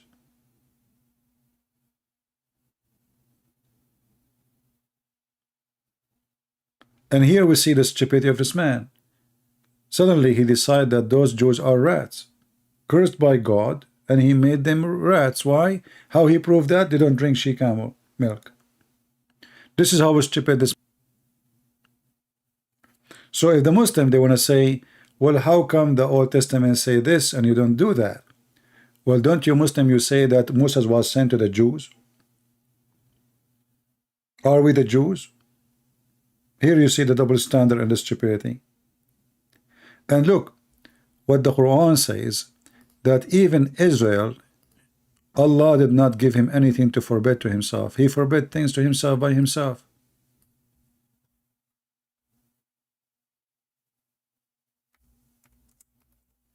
All the food was lawful to Israel. All the food. And this is Quran.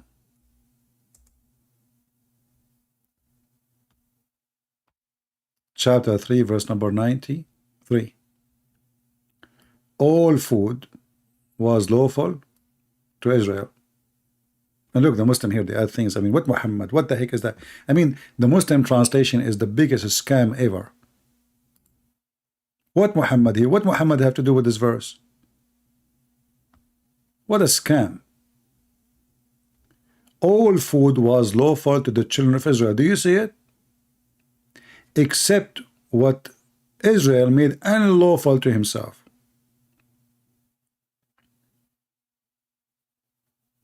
Before the Torah. Question: why Allah did not forbid the Jews from eating pork before the Torah?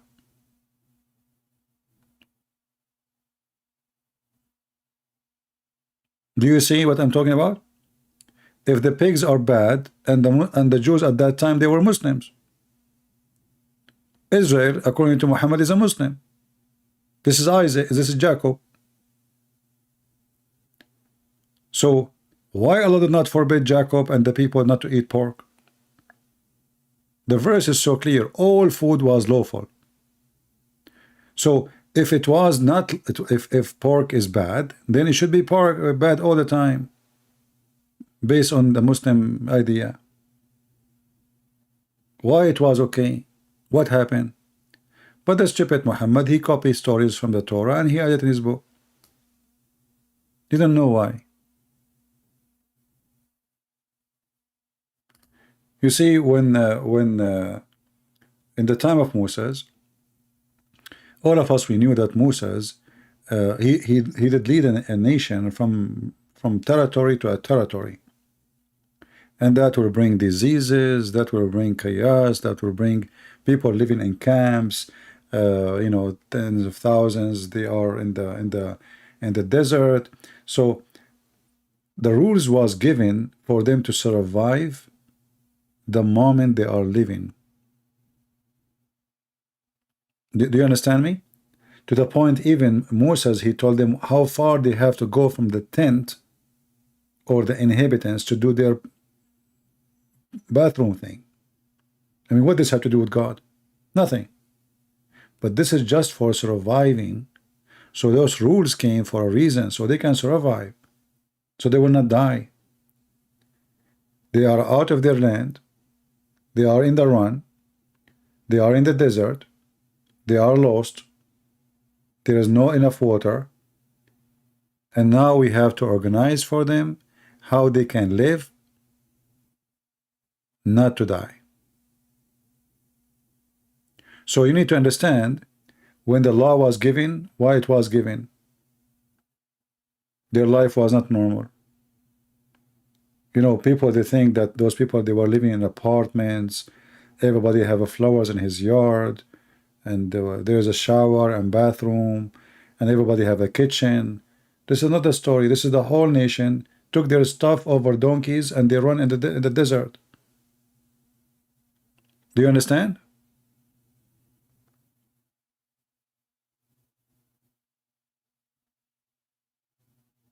So when God, he gave commands, every command he gave it for a reason, including the Sabbath.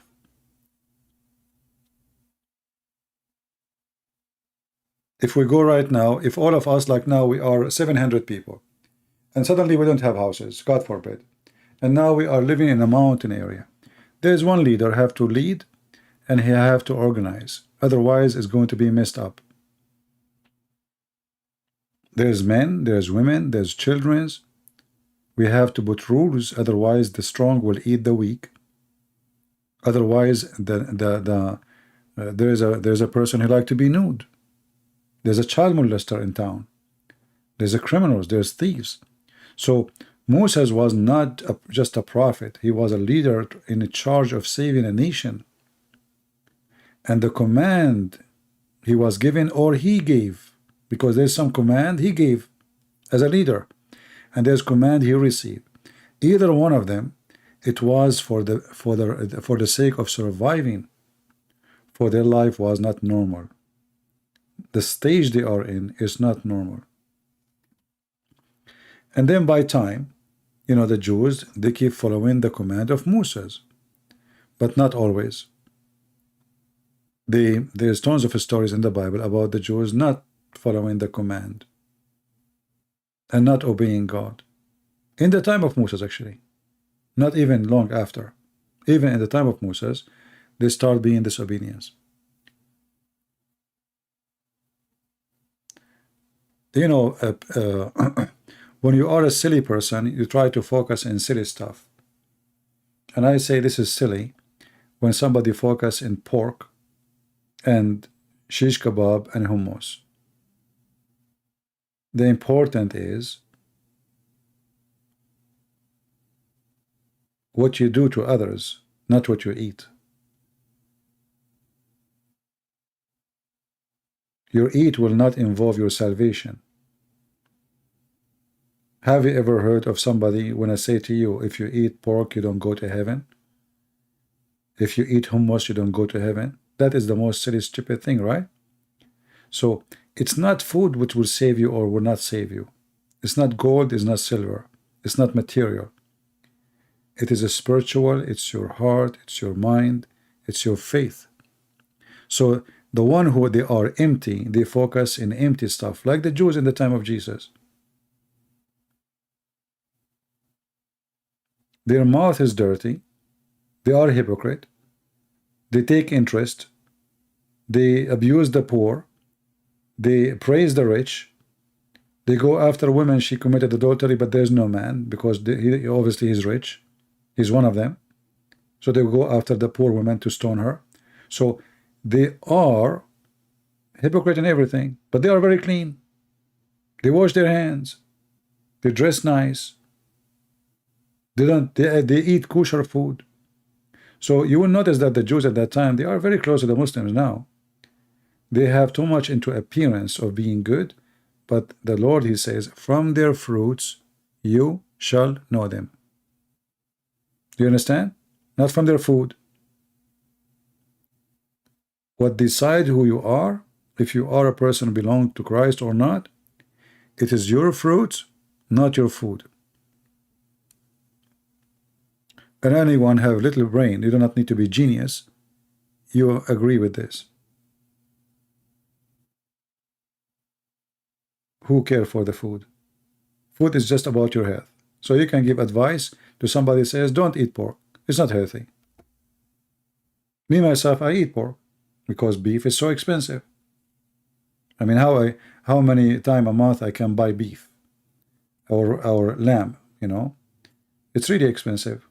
Pork is the cheapest, and now even pork is expensive. So if about health, I wish I can eat the best food in the world, to have healthy food. but not always you can afford it. There's a million kind of fruits you cannot afford to buy it always. You go, imagine you go to the Philippines and you say to people, don't eat pork, you have to eat beef. Those people, they are very poor. Pork, pigs is very easy to grow, and they have a lot of vegetation. So they are not worried about the pigs, they will eat dead bodies. In Philippines, they have grass, they have vegetation all over. It's very humid country, a lot of rain, same as Indonesia. And pigs, they can reproduce so fast, not like sheep, very fast, and they grow so fast. So, but are they the best healthy food? No. But who said that not other food they are not healthy too? I mean, there is risk in everything. Every animal have risk in it. Even vegetables have risk on them. Every day we hear about a new disease, illness, they call back for their cabbages, they found a virus in the carrot, they found something in the wheat, they find, everything.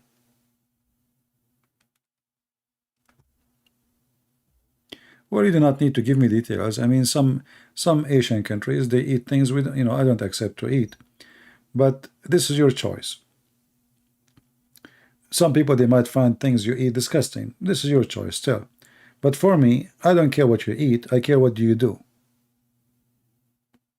If a person, he eat literally shit, but he is a good person to me, why I should care? This is his business.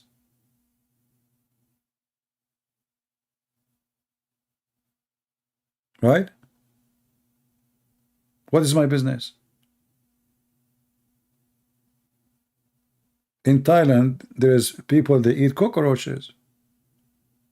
They eat bugs. Bugs, they eat it. They barbecue it, they eat it. But they are nice people. They never harm me. They never did anything wrong to me. When I saw it, it was disgusting. For me, it's disgusting. But they are nice people. And if I go to the Middle East, Muslims do not eat those things. But I don't trust any of them.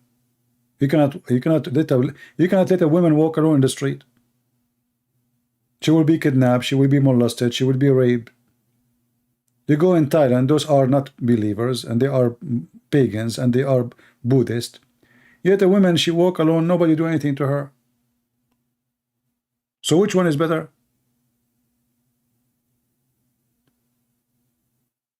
You know what I mean? They eat the most unacceptable food. But they are nice. They are friendly. They are peaceful. So which one is better? A true believer who follow Allah and he want to kill everybody, or a person, he eat bugs, but he is peaceful? I think you know the answer, right? The last of my worry is what he eat. This is his business.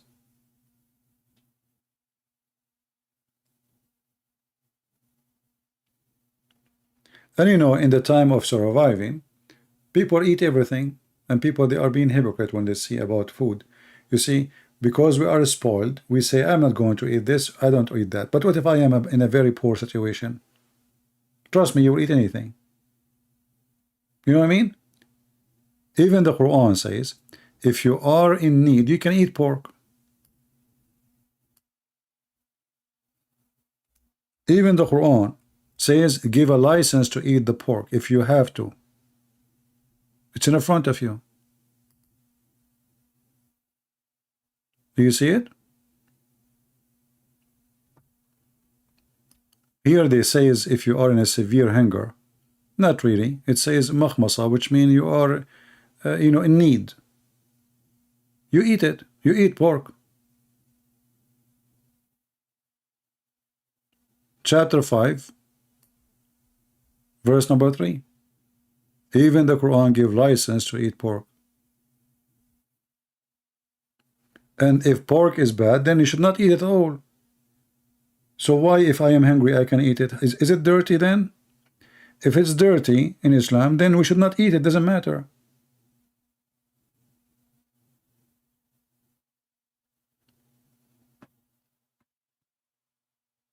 Why we want to eat something dirty when we are hungry? It doesn't make sense. If it's dirty, it's dirty. If it's bad, it's bad. So what the Quran is saying now, what is bad, according to them, can make you survive. So how something can make me survive and live is bad?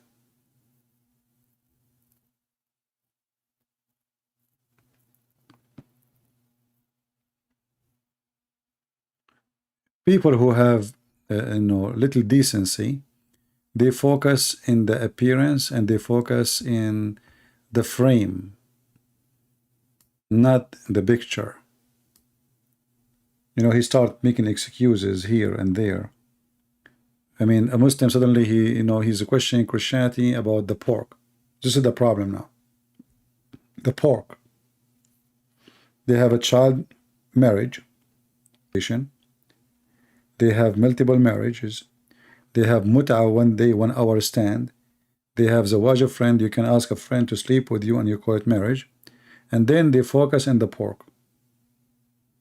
All the garbage they do, and now the pork is the problem. That is exactly what it's called hypocrisy. So now the one who eat pork is bad, but the one who marries 6 years old is a good person. The one who beat his wife is a good person, but the one who eat pork is a bad person. The Muslim, they eat lizard. How come lizard is okay, but pork is not? Do you know what lizard eat? Isn't it this is the enemy of Allah? Why you eat him? What lizard eat? Guys, what lizard eat? Somebody tell me. Lizard eat insect. So why the Muslim eat him?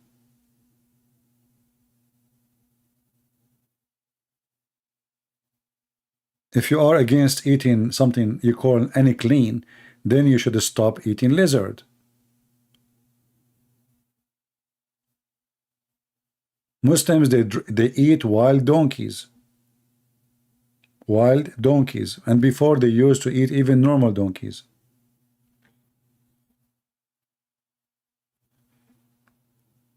Yeah, so how you eat lizard? You tell me.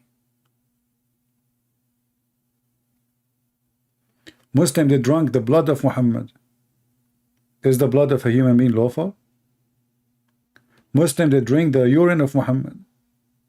Is urine of a human being lawful? You know what I mean? When you see the madness of this religion? A woman, she drank the piss of Muhammad. Muhammad, he said to her, no fire will touch your stomach again. So she will go to heaven just because she drank his piss.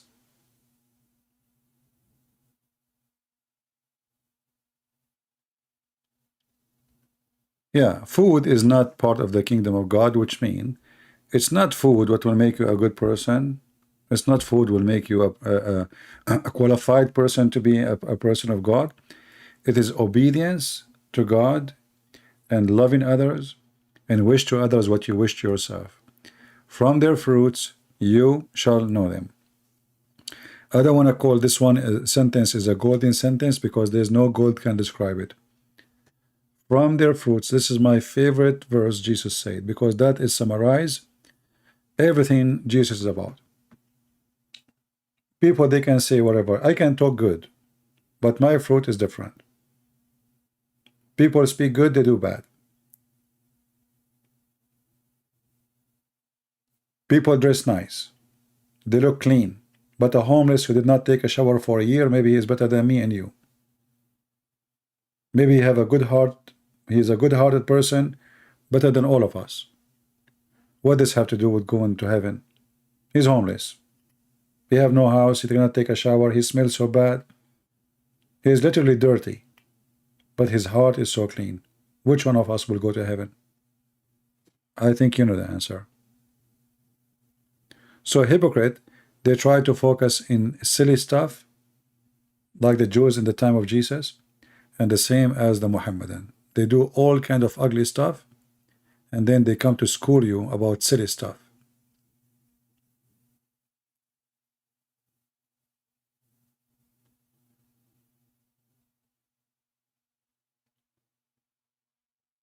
I mean, look, you see, the Muslim, they speak about it's not a clean, right? Look how Muhammad take a shower, even if like I'm going to stay a little bit longer now. The one who speak about dirty and clean, how their prophet he take a shower, how he wash his body. Do you know how? Where? He jump in a water, have dead dogs and women blood from period. Somebody said this live stream is recording. Well, we record it anyway. Recording, that's silly. Okay. So do you see where Muhammad he take a shower? So now Muhammad and he will say to us, oh, pork, and look where Muhammad he jump. He jump in little tiny body of water in the size of a jacuzzi, have garbage in it, dead dogs, flesh of meats, not just dead dogs, they became flesh, and stinking garbage. And then the Muslim want to school you about pork. Is he trying to tell us that pork is not clean? Yet his prophet, he takes shower with dead dogs and women blood from period and stinky garbage, and this is the Muslim translation? Do you see the stupidity? So if the purpose is to be clean, look who is talking. The man who his body is full of lice. Are you getting my point? So when those Muhammadan they speak about pork, ask him what is the pork will do exactly? Is it unclean? He will say yes, it's unclean. Well, as long it's about being clean, well, let us see how Muhammad, how clean he is. This is how Muhammad clean is. Pig is better than you. You see, the Muslim, they will say to you, do you know what pig they do? They jump in the mud. Like, what's wrong with the mud? I mean, he's an animal. He's literally an animal. What do you expect? Elephant jump in the mud. There's tons of animals. They jump in the mud to cool themselves. They don't jump in the mud because they are dirty, you idiot. They don't sweat.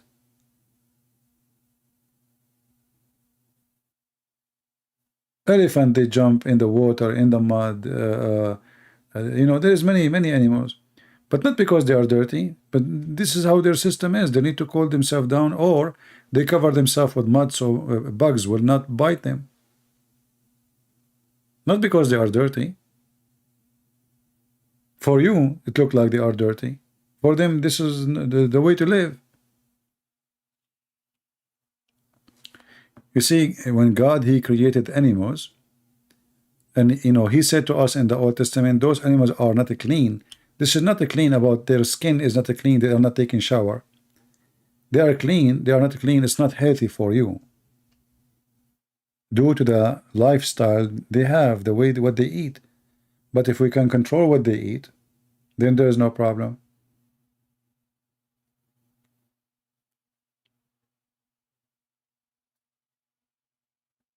You know, once I was in Romania, and there was a beach there, and then I went to the beach. Everybody is covered by mud, dark, very dark mud. Hey, look, I said, what is that? And this mud stink, very bad smell. So this mud have what they call it, the material, the mineral. I forgot the word. I mean, but it smells bad, but it's very healthy, supposedly. This is what they say. Everybody in the beach is painted with the mud, and this mud, it turned to be, you have to pay for it. It's expensive. It's not like you just like it's in the beach. There's people, they are lined up in the beach, they sell mud and cost good money.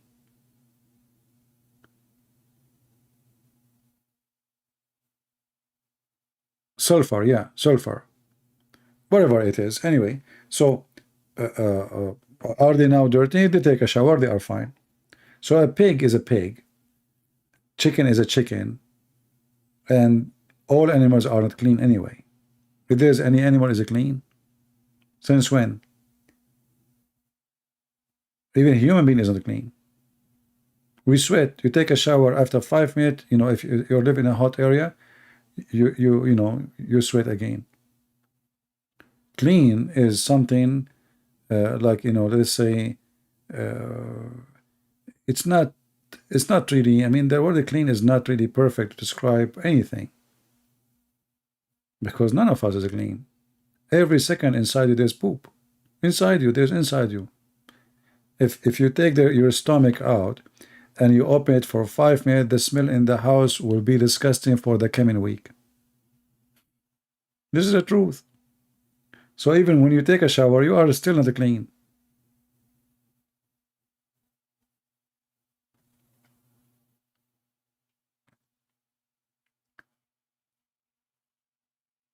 There's boogers in your nose, there's wax in your ears, there's a sweat under your arm, there's poo-poo in your belly, and you know, I mean, there's food in your stomach, there's a crazy stuff there. So you take a shower, are you clean? You are not. There's nothing is called clean.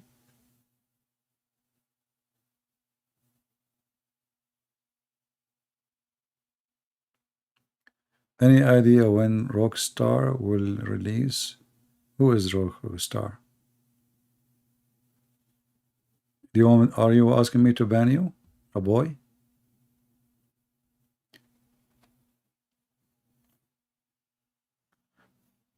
So the Muslims, they focus on clean, but look who is their prophet, who is full of lies. I remember once a guy, his name is Abdullah, what is his name? I forgot his name. I think Osama Abdullah, something like this. Yeah, he came, Christian Prince, you Christians, you don't do ablution, you have lice. I said, well, so lice is bad? He said, sure. Why anyone will have lice if if he's not dirty? So I said, okay, so are you sure? He said, yeah. So and then I showed him that he's a prophet is full of lies. And then he made a video. He made a video proving to me that the prophet is so clean to the point he cleaned himself from lice.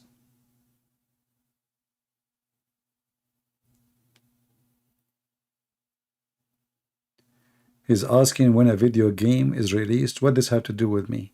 Video game. Somebody told you I'm a gamer? Silly people. Osama Abdullah, yeah. So he made a video, and he like, the video is made by 5 Muslims to refute me, refuting the lies of a Christian prince. The prophet was so clean, and even he cleaned himself from lice. Do you see how clean he is? He's so clean, and even, I'm just quoting him, and even he cleaned himself from lice. And now supposedly they are refuting me and proving me to be wrong. But you just admitted that he is full of lies. And he is the same person who said to me, people who have lice are dirty. Otherwise, why they have lice? Right? But it's not because if they eat pork or not, they will go to heaven. It's not eating pork will make you go to heaven or not to go to heaven.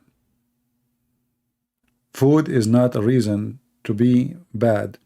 You see, when the Bible speaks about the apple, Adam, he ate an apple. Are we allowed to eat apples? Yes, correct. But apple is dirty? No. Is it a pork? No. So when God, he put Adam in the garden, he said to him, you eat from everything. Do we agree? You did not mention anything about pork. Anything, eat from everything you want. Don't eat from that tree. So the tree is an apple tree, supposedly. But is it really the apple the problem, or disobeying God is the problem? Was the apple dirty?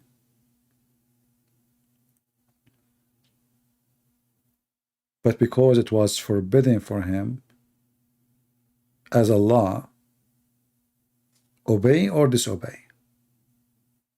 Otherwise, the apple is not important. It's an apple. What is important is you obey me or you disobey me. That is sin, not the food you eat. So if God, he said, if Jesus, he said to us, don't eat pork, even if there is no reason, even if pork is very good, even if there is no health issue, and he said don't eat pork, and then you know that Jesus, you know, you have to obey him, then you have to obey. Either you believe in him or you don't. If Jesus never mentioned, then he never mentioned. If God, he says that this is a covenant between me and Israel, then this is a covenant between me and Israel. If he say this is a covenant between me and all mankind, then all mankind have to follow. It's not me who decide, it's not you, it's what God said. And the top of that, food is the last thing to make you, from their fruit you shall know them. You know, did Jesus broke the Sabbath? He did. Is that correct? The Sabbath, I mean, what is a greater, eating pork or breaking the Sabbath? Not the man was made for Sabbath. And this is what you need to understand. All the rules in the Old Testament or in the New Testament is made for the benefit of the man, not the opposite. But the rules is not your salvation. The rules is for your survival.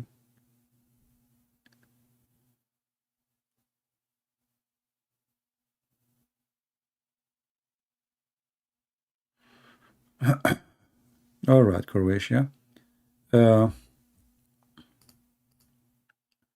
But again, you know, if you want to be the same as the Pharisees, the Jews, they focus on silly stuff, you know, not like, you know, when the Jews, they come to Jesus and they said to him, should we pay tax to Caesar? You know, and they said to themselves, if he agree, the people will hate him because Caesar is the occupation. They are occupied by the Roman, they hate it. And if he say no, the Roman will arrest him. But look how Jesus, he said to them. And here you see how the intelligence of the High Supreme is amazing. He said, show me do you have a coins? So look at this hypocrite. They are asking if they should pay tax to Caesar, but they are carrying a currency of Caesar. So how you don't want the occupation money and you don't want to deal with the government, yet you accept this government money? It's like Taliban carrying dollars, and they do. They curse the American, they takbir, Allahu Akbar, jihad, then all the money they have is in dollars. So shall we pay Caesar or not? So Jesus, he said to them, well, what this picture there?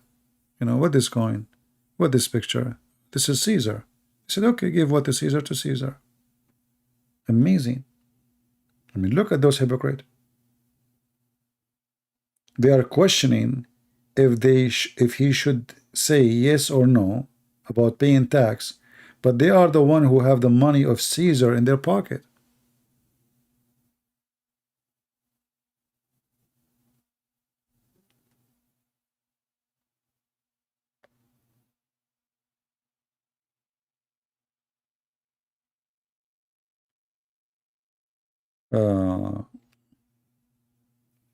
So anyway, I mean, don't be like a child who focus on things. It's not really what make life better, what make life worse.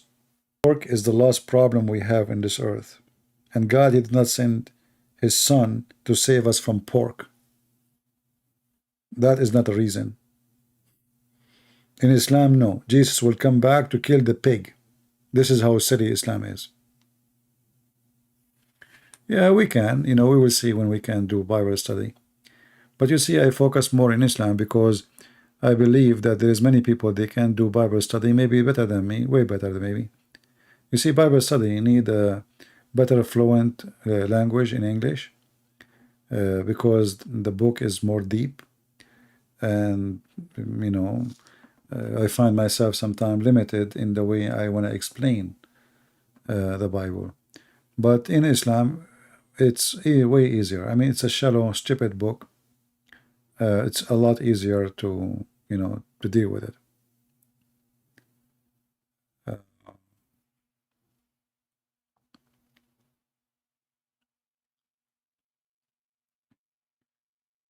A human being, like eat a pig, but don't act like one. That's what I care for. Eat a chicken, but don't be chicken. This is what I care for. Friend a dog, but don't be a dog. This is what I care for. But the silly one, they focus in silly stuff because they are silly and they are empty and they have vacancies inside them. So, like a person, he borrowed money from you, So he saw you once in the street and now he feel guilty. He knew that he's afraid now he will ask for your money, right? So he start talking, keep talking, because he don't want to give you a chance to remember the money. Hey, how's your wife? How's your daughter? Your son is doing good? Oh, okay. You know what? I have to go say hello to, and he's gone. He knew that he don't want you to think straight. He don't want you to question him. So he throw things at you in order not to do it.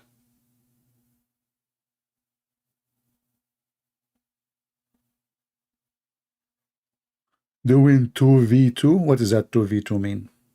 What 2v2 mean? I'm not sure what 2v2 mean.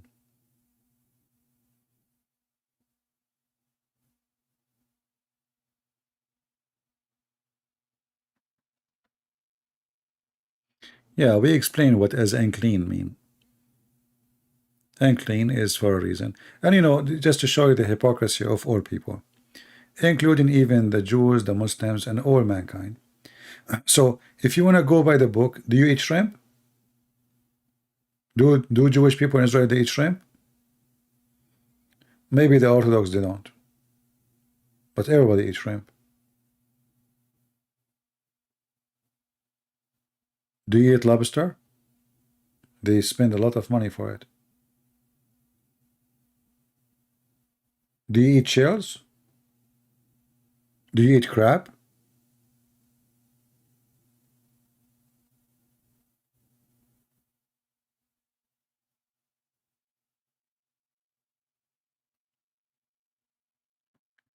As I said, in certain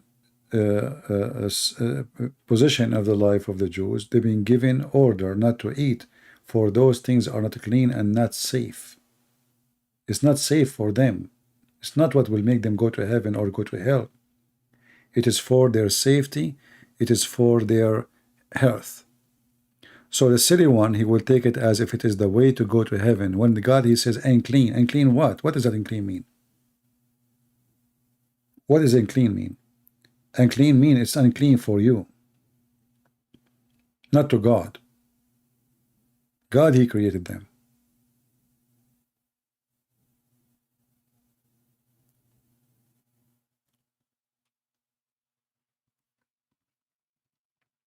And if you ask, do God knows at that time what is best for those people to survive?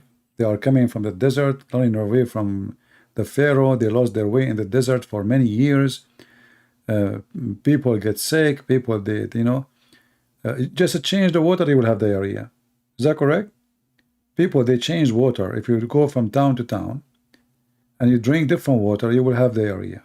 You will get sickness just for changing the water. So imagine those people, how their life was going in the desert.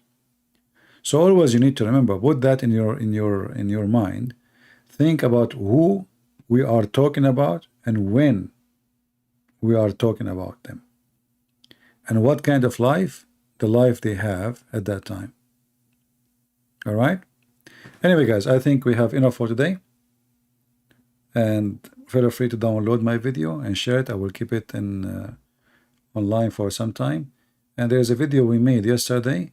You can find it in Patreon. You can click at the link there and you can download it too.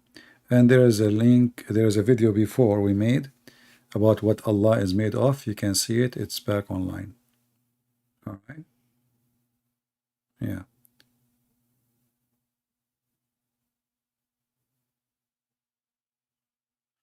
Anyway, I want to say thank you for being here. May the Lord bless you. And until we see you soon again, Christ is Lord. And remember, from their fruits you shall know them. And Islam is a very ugly fruit cult. We don't care what the Muslims eat. I don't care even what the Buddhists eat.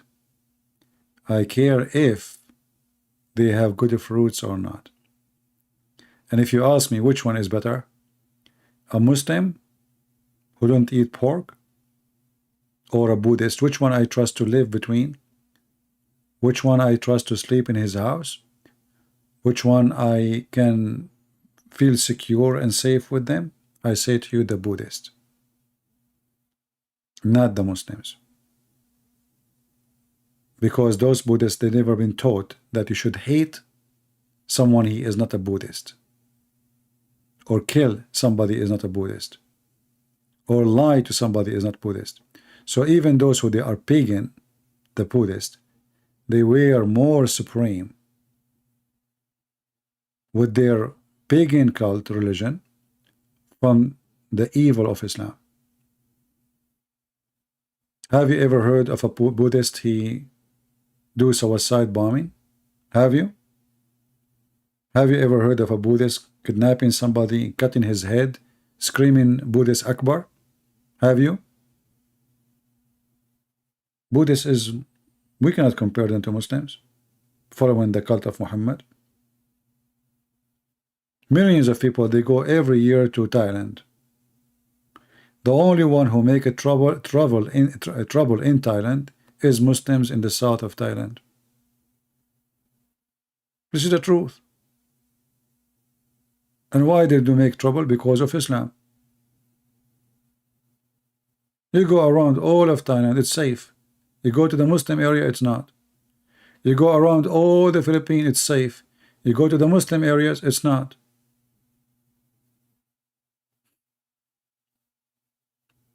You tell me why. And then they want to tell us Islam is a wonderful religion. Which area you will be kidnapped and nobody will find you after that? Muslim area in Philippines. Muslim kidnap even Muslims.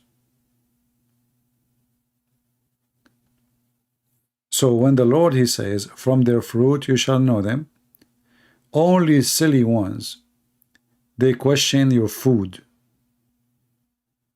The question is, how good are you, not how good is your food. The hypocrite is the one who focuses on your food. Nobody is forcing you to eat their food. Eat whatever you want.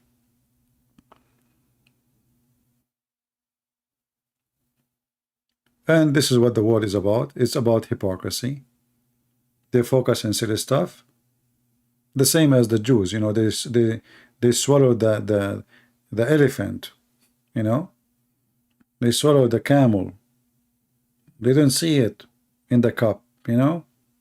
And if there is little thing in your cup, look, you have, look, you know, you have a needle, you know, you have little thing, you know. They see a needle in your eye, but they don't see the piece of wood in their eye. So don't be like those people. Are you going to be staying in the channel, or you will go back to Christian Prince account? Both of them are my channel. It doesn't matter. Doesn't matter for you? I mean, it's just a stupid YouTube channel. Who care about? This is not a physical address, right? Doesn't matter. Here or there, subscribe for both. If we like that one, we have, I think, 90,000. I think this one maybe 80 something. I'm not sure. You know, who care? It's just a place where we meet. If we lose this channel, we meet different place. Who care? All right?